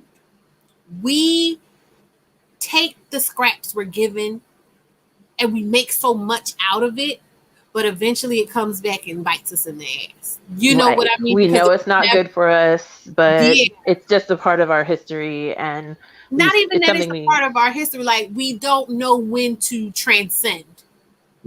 We Mm, just kind of latch on, and this is our thing, and this is what we're going to do, and we never think to be like, okay, let's start trying to make this healthier before everybody's dying of diabetes. well, is it partly sentimentality though too? Like I don't know. I feel like It's we all. sentimentality, Mhm. it's tradition, it is survival mode. Because again, when you're in survival mode, you're not going to question. You're just going to do what works, That's so and true. it's cheaper to eat pasta, and you know what I mean. It's cheaper to eat certain things, and even with like I was watching the guy I was talking about before, and he was talking about how we assume that wealth principles that we don't know wealth principles, but he's like we know them, we just don't apply them the same way. Making $1 out of 15 cents is Yes. financial literacy, is just a different way. So the things that people are doing, we have the capacity to do. We just have to kind of shift our mindset to doing this instead of this. You know what I mean? And that's so true. Like we have so many intrinsic gifts and talents and capacity to do certain things, but a lot of us are still stuck in. A lot of us are just going along to get along within our families, or we just haven't. We don't have that kind of rebellious spirit Yes, that is where so we're so just so like, true. oh, you know what? Hmm. I want to look over it. Don't look beyond the shadow. That's beyond where we can go, Simba. You know what I mean? Like, Yes. we're just like, okay. We just kind of go along to get along because we're like, okay, I'm okay where I am. I used to always tell myself, I'm just a regular person. Like, I would try to beat that into myself. I'm a in one way, shape, or another. But I would have all these ideas, and I was just like, I'm not a regular person. I can't just be a regular person. And what I'm saying a regular person is like somebody who just works and comes home and pays their bills. And doesn't do I anything. had too many Yes. ideas. It was even when I would actively try to make myself stop, eventually I would have to just let it all flood out. But I didn't know, I didn't have an outlet for it. You know what I mean? So then I would get frustrated again, and then I would go back to trying to be regular people. And I feel like that is we're either trying to be regular people or we're trying to be big fish in small ponds. Ooh, yeah. So, Yeah. so you'll see the Hmm. people who live in the ghetto, but they're dressed to the nines, who don't own anything but the clothing and stuff that you know what I mean? Like they just buy a bunch of liabilities, Yes, very much but yes, they're not girl. investing. They're not, they're spending tens and hundreds of thousands of dollars. God only knows. Hmm. And that's the way It's the family is. That whole family look good. yes. That But girl, it there's took me so long to nothing, get past that personally. I mean, but like, there's nothing to show for it. right. Yes, yes. So That is real talk. Oh my gosh. it's a lot of, but again, I feel it's one of those things where we just kind of always made the best of what it's a form of making the best of what we have access to, or what we think we have access to, and not questioning. And if you're not exposed to different, like I say, I know that a big part of the reason why I think differently is because when everybody else had cable and stuff, all I had was PBS. But I enjoyed it. I don't say that begrudgingly. I enjoyed it. And I got a lot out of it, and it set my palette up for different types of things. So I had different expectations of life, period. Yeah, that is huge. That is very So, I don't know. I feel like there is one more. Oh no, I'm gonna save that till later. So I wanted. Is there any other question? She said, is the ticking clock a real thing or is it conditioning? Are you talking about the biological clock? No, the child, that is very real, actually. That is a real It thing. is. It is. And that's why I say, like, now that I'm at the age that I'm at, like, in my mind, I wasn't going to have children until about this point in my life, right? And I recognize that if I didn't have any children right now, I would be really, really susceptible to the bullshit. Because the type of person I am, because I'm so, lovey dovey and this and that and the other, and try anything kind of person, I would have been having done so many different things that I would be at a point right now where I'm like, I think I want to have a baby. Yes, yeah. And then they would have that, oh, you want to have a baby, huh? You want, You don't have much time. You're gonna don't have a have much time. You geriatric know, you better pregnancy. submit. You better lower your expectation. Right, right. And I And of can't course the whole say, like straw to have a black child specifically, that's so huge too. Yes. yeah, now Um, I don't, this is one thing I can say. I, part of this, and this is where I said conditioning is really, really something. I have always had a thing for brunette white men. And when I was in I think like my 20s, I realized that was because the first movie I ever, was that the first movie I ever loved? The first or second movie? I think the first movie I ever really, really loved was The Little Mermaid. oh, so you're Prince Eric.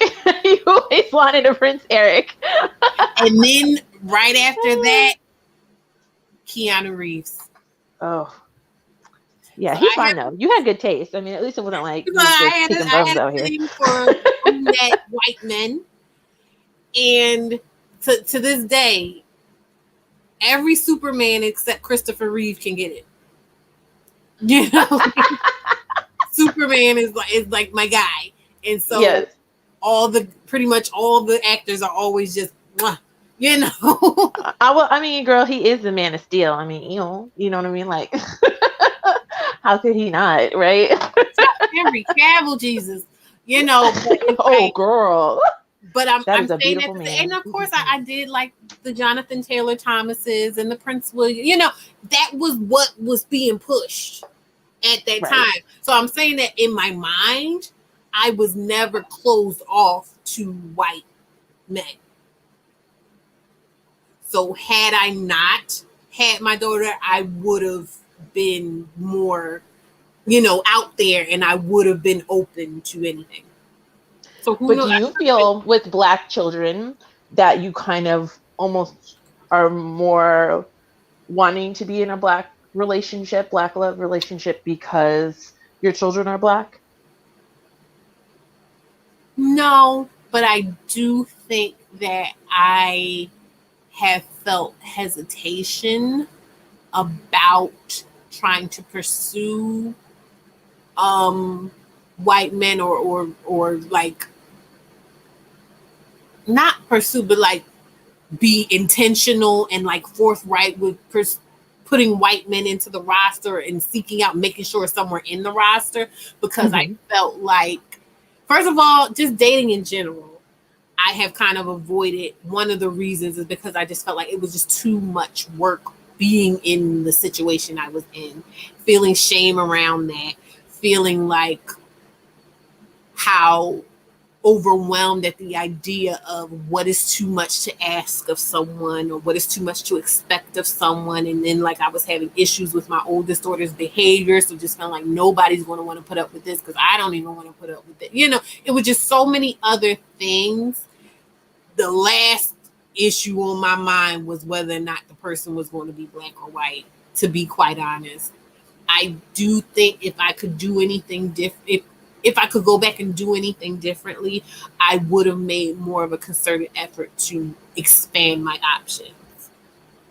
Because I think it was more so of a lack of, it was just a very lackluster when I would put myself out there. Like, because like I said, for a long time, I wasn't really fully putting myself out there anyway. I was just kind of like taking whoever came and just like, you know, friends with benefits type of situation. Right. And then it was just Like kind half-hearted. of, yeah, and it was just more so of whoever I was around, and I wasn't really around a lot of white people in my day-to-day. I have dated white people. I have like talked to white people briefly here and there, like one or two in my life. But it was like I said, it was never a thing where I was like, ew, white people. That was never my issue. Yes. Like, get away. Oh yes, Sean, girl. Yes, Sean. And he wound up with the black, you know, I know all the black girls was just like, yeah. But I think too, what's messed up about Sean was he was like a nigga. Like Sean was so, his life and everything, he had the stress of a black man. He did. You see how they do us? Familiar. You see how they do us, though? That's why I'm like, that's so insidious, because you just kind of like, oh yeah. He got the same problems I got. We get along fine. And then they put him with a black girl. Exactly. That's why I'm like, you see how they do it? Like, That's who I was the most struggle one. Jonathan Taylor Thomas. Did I mention? I did say Jonathan Taylor Thomas and Prince William. Jonathan Taylor, girl, but they was pushing him down. He was like, I said to somebody, he was like the Justin Bieber of our time. He was. They were just. I didn't think he was that cute, but he was everywhere. Wanted to.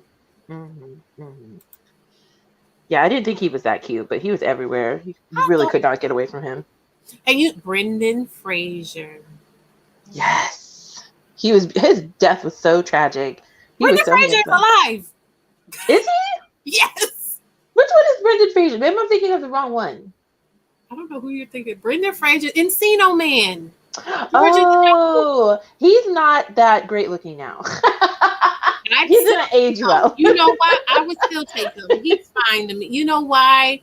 Because he has a dad. Like, he looks like a dad. But what I love the most about him, like, he was gorgeous. He was gorgeous.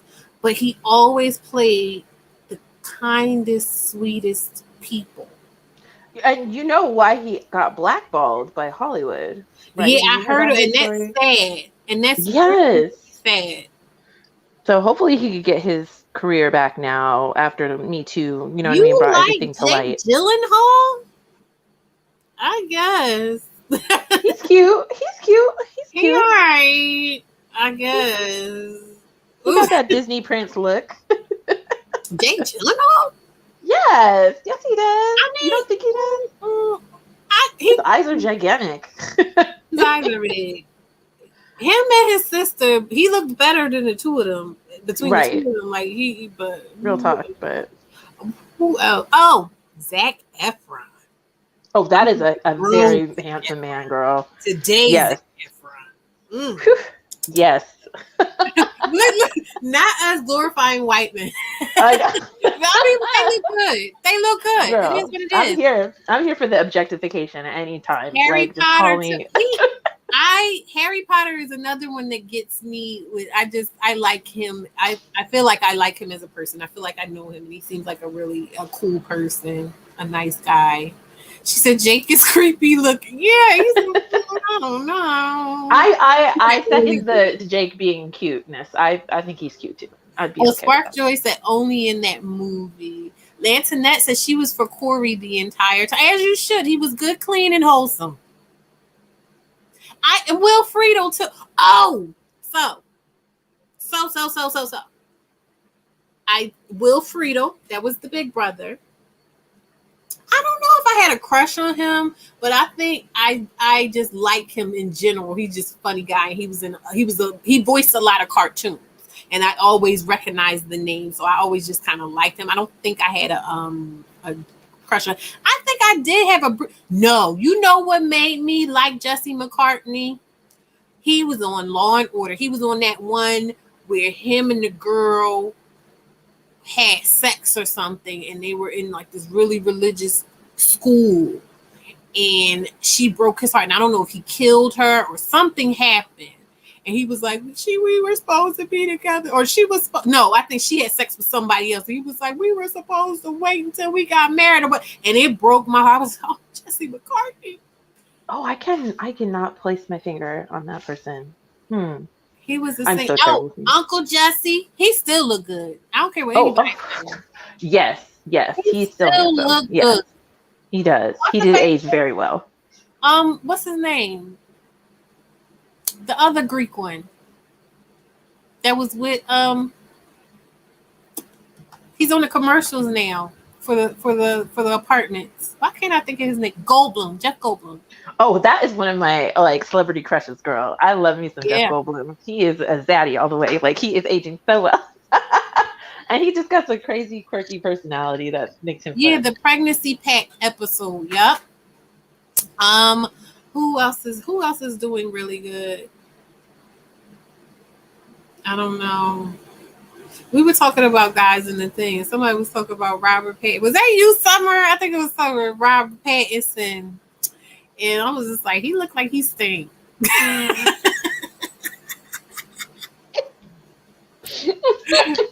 I'm sorry, too. I don't know about He him. does though. He does. He does have that look. Who else was I? Because I feel like I didn't have too many like crushes outside of like the heart. Oh, Paul Rudd. He is like, I don't know what fountain of youth that man is drinking from, but he does not age. Oh my god! And I had a teacher in middle school that looked like him. Oh my god! He had a little mustache, but he had like the same kind of like hairstyle, dark, thick. He was Irish. Ooh, Mr. Leonard. Yes.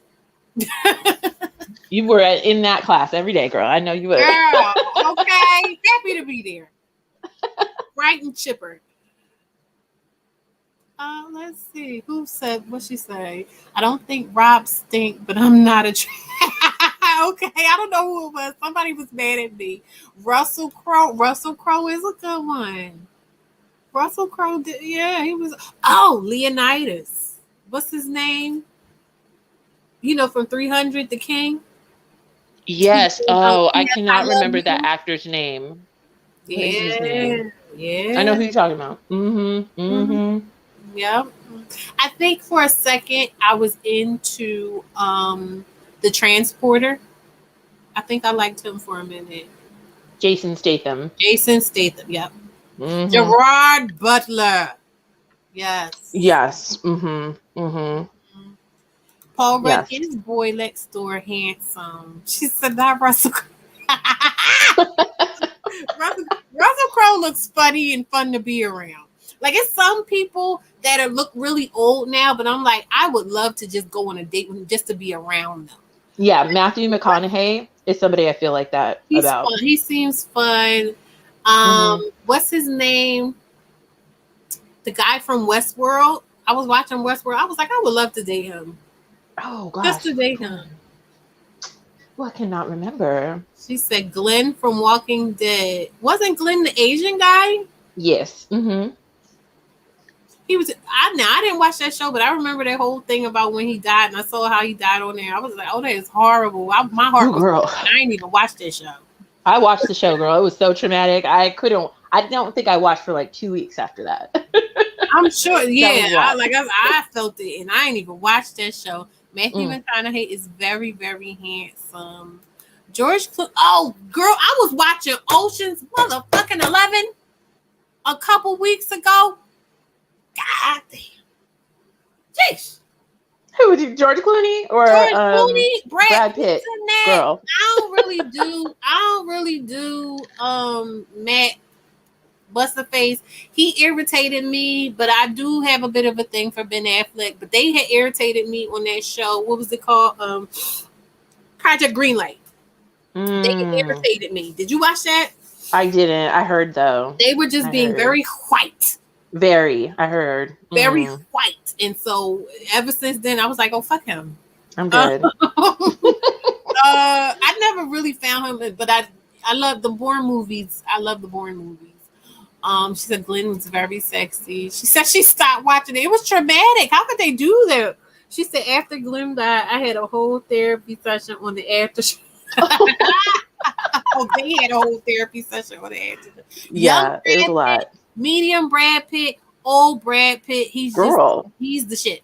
Old Brad Pitt is fine. He's fine, girl. I don't know what he's doing, but he's really staying on top of himself. Like, I know he had some he had some eye surgery recently, I think, because his Did eyes he? look more open. Yeah. But oof, the body's right, child. He had a shirtless scene in one of his recent Ooh, movies. ooh, what is his name? Because you made me think of Jennifer Aniston, and you made me think of her. Just do y'all remember the second Charlie's Angels movie?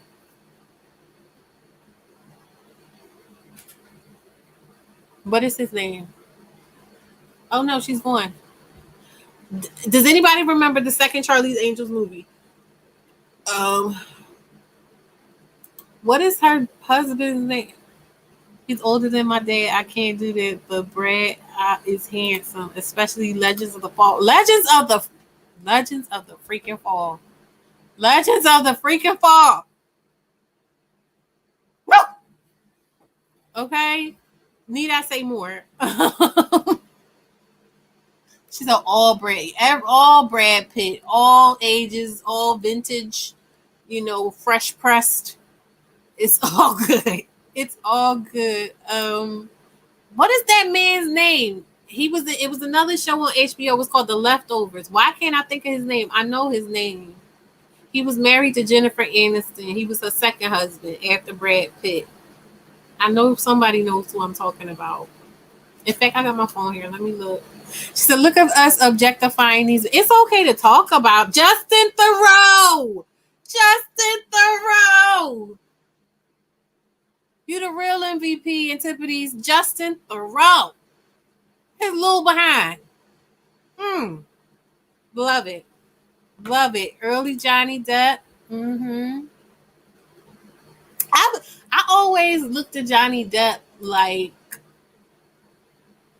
I don't know. I didn't really have a crush on him per se, but he was fascinating to me to look at. If that yeah, Justin is amazing looking. Justin Theroux, man, got me.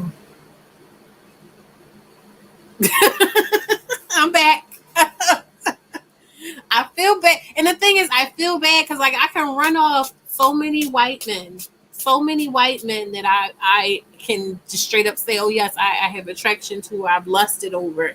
But when it comes to, oh, this is a mess. I'm sorry, I gotta brush this. When it comes to like black men, I don't have as many. I can't run them off as much. No, I can't say. So now since we did all those white men, I'm gonna go through the black men I liked, right? Or the black guys, boys, things like that all throughout.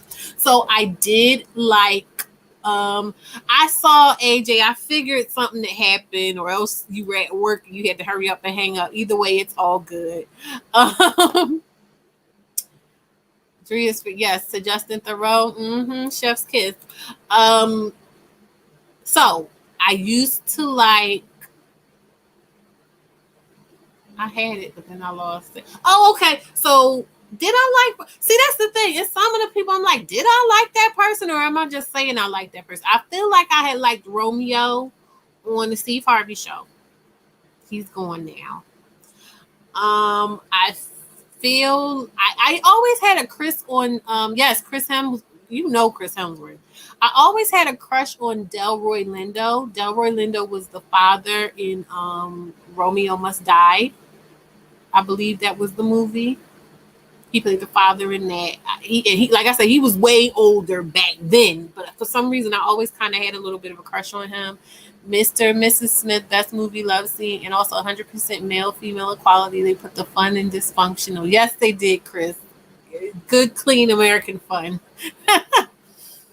Usher. Again, I did tell y'all my first remembrance of being like sexually aroused was Usher's song "Nice and Slow" on the radio, and from then on, I attributed Usher with being someone I desired. So him for a long time. Um, oh, did you ever watch that Wesley Jonathan? It was a show called City Guys, and come on like after Saved by the Bell and all that stuff on Saturday mornings. It was a bunch of other guys, and it was this really like ridiculously good looking black guy. His name was Wesley Jonathan. He was Sweetness and Roll Bounce. So him. Who else? Who else? Oh, I like Morris Chestnut. I felt like Morris Chestnut was good looking. Um, the guy from if you watch Lucifer, I think he's Lucifer's brother, the black guy, who incidentally I know is also married to Golden Brooks from Girlfriends. Or no, they were married or they just had a child together or something.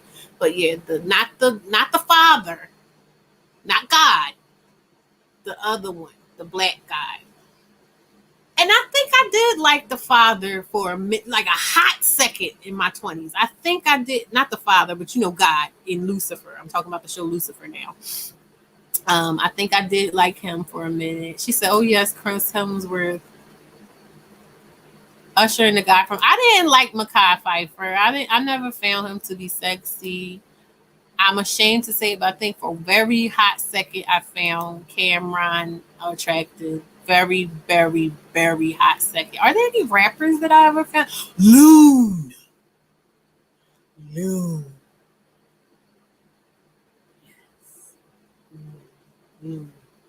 I found him attractive.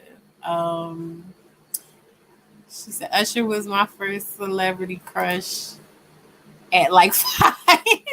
Tyson Beckford. Boris Kodjoe. I think I had an aversion to like extreme Tyrese. I did have a thing for Tyrese. I think I just struck that from my record because he's so freaking embarrassing now. Like I can't deal with it. She said I ran into Delroy Lindo on the street. He was lovely and he looks like he would be lovely. I just always just had a very like who like and not even no, I can't even lie. Like I was just always like, "Ooh, that's a man." Like it's just something like that's a classic man. When they don't make them like that no more, type of thing. I don't know. I just had a sense of that. Alan Payne. I think I had an aversion to pretty boys. I think I just always felt like I would never get a pretty boy, or I wouldn't be able to handle a pretty boy because I just wouldn't be able to handle all the hoes. So I think I just kind of had an aversion to the prettiest of boys. I had some people that were like pretty boys that I like, as far as like black guys. Leonardo DiCaprio to me just recently stopped looking like a child. Yes, Loon Girl. Loon. Mystical. Never found him attractive. I'm trying to think that I find Petey Pablo attractive. I don't think I did.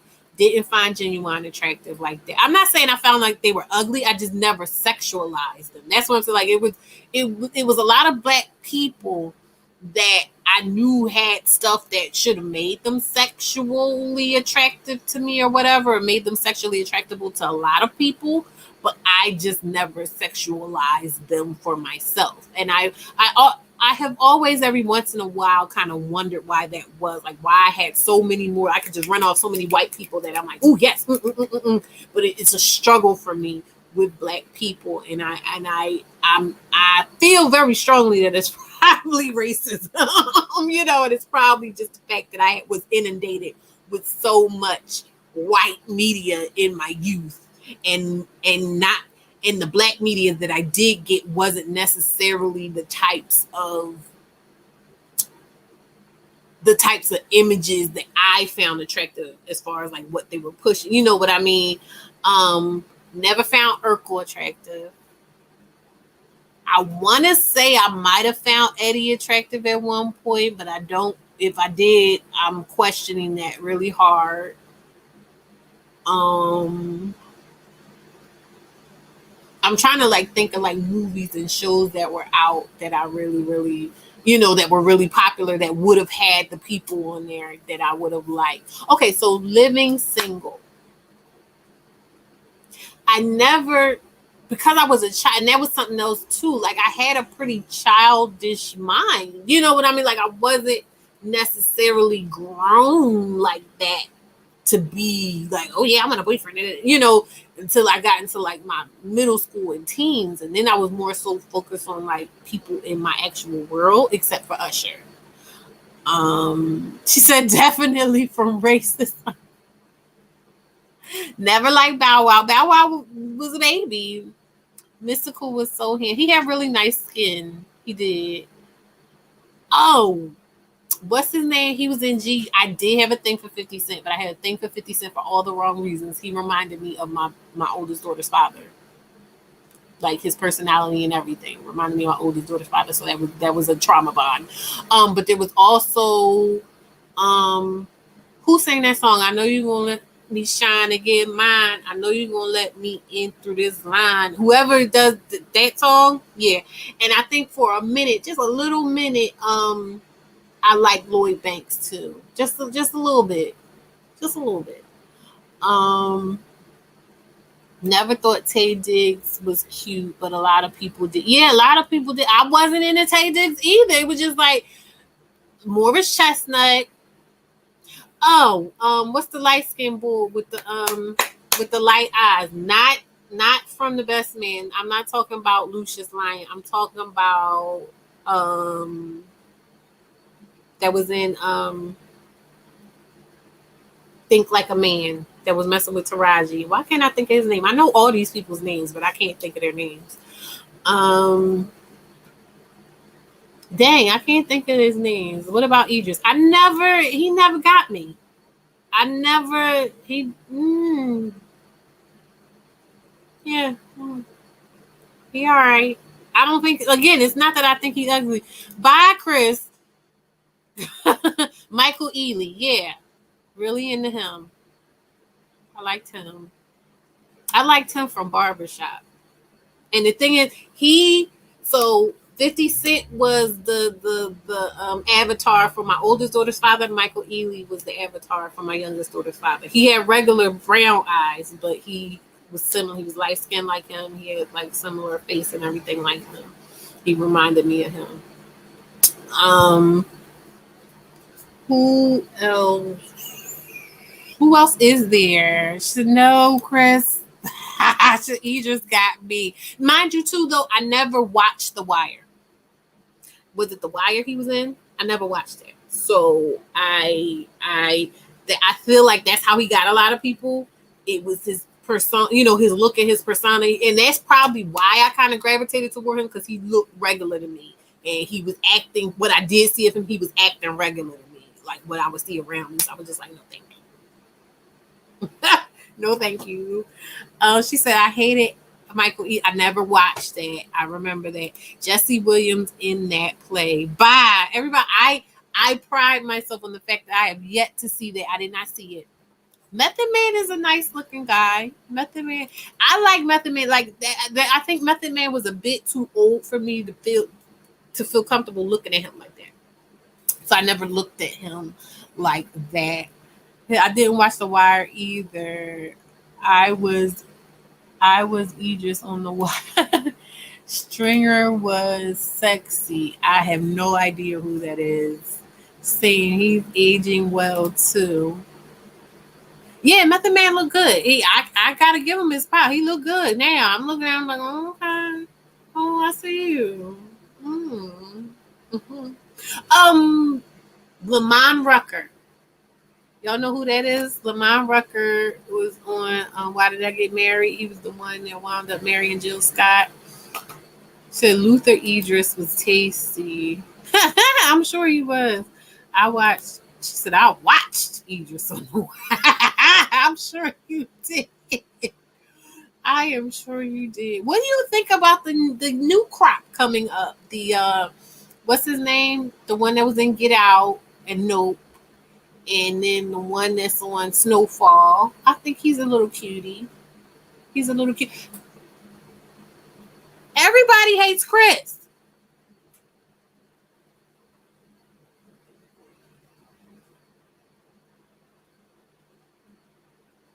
He looking good. He looking good. So Method Man is fine. He is fine. There's some, there's some tasty morsels sometimes that I see out and about. Like just because I be chilling, don't mean that. Sorry, I'm reading. Aw, I'm gonna be. I don't know why I'm talking to y'all like I'm talking to them. Um, Chris be chilling. Not Chris. What the heck was I saying? Chris is big in Brazil. Who's big in Brazil? Who's Chris? Who are we talking about?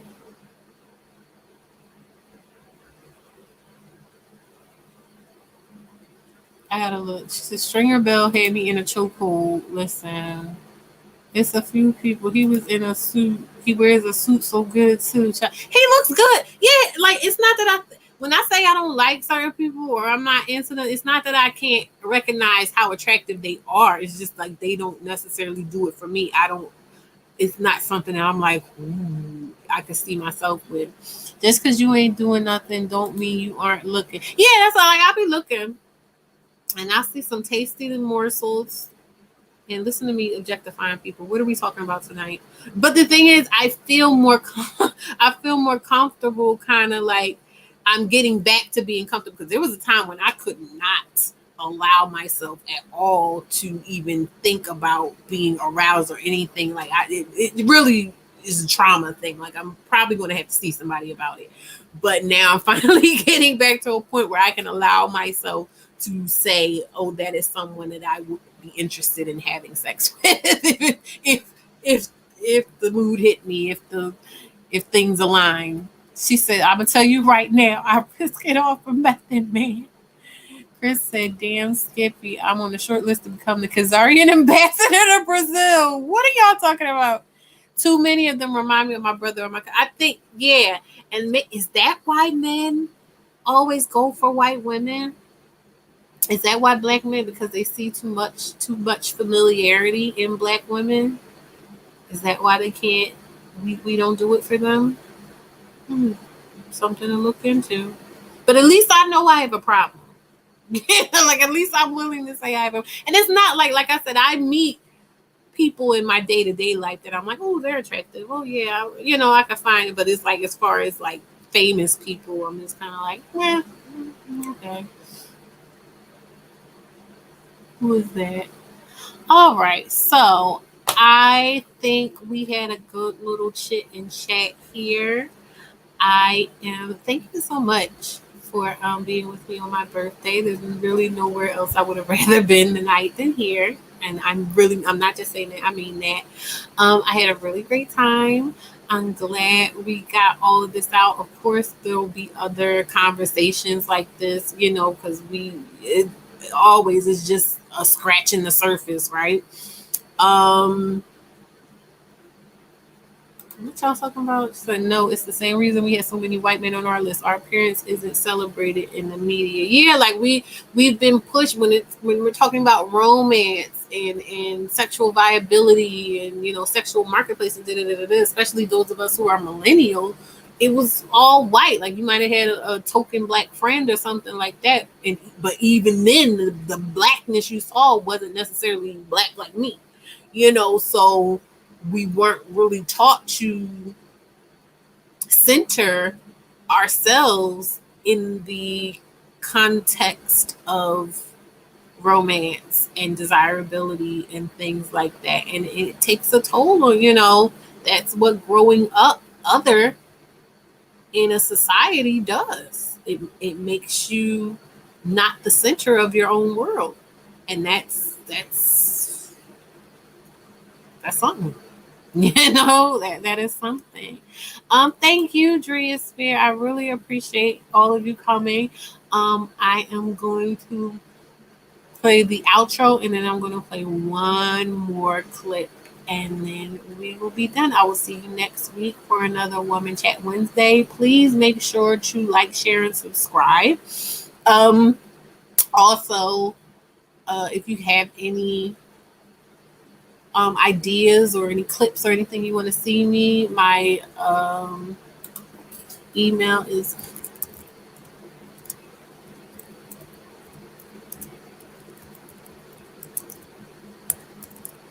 I forgot I could have I could have copied and pasted it. But yeah, that's my uh that's my email, so you can send that to me, or if you're in the Discord with me, you can go ahead and send me some stuff there. I will see you guys next week, 6 p.m. Eastern Standard Time. Head on over to Petty's page. He is being chivalrous and said he was pushing back his live for my sake, since it was my birthday. I very much so appreciate that. So I'm going to go and be over there with you guys. I will see you soon. Hold on, I'm going to play one more clip after the outro.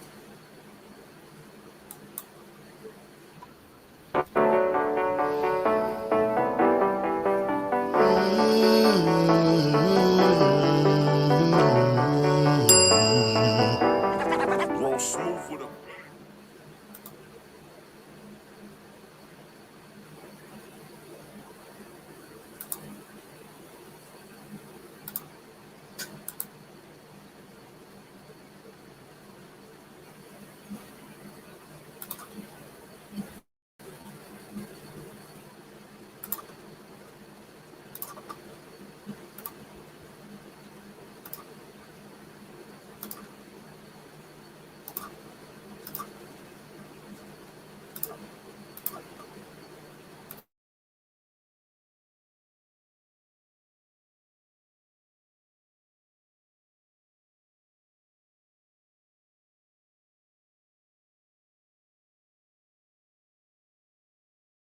men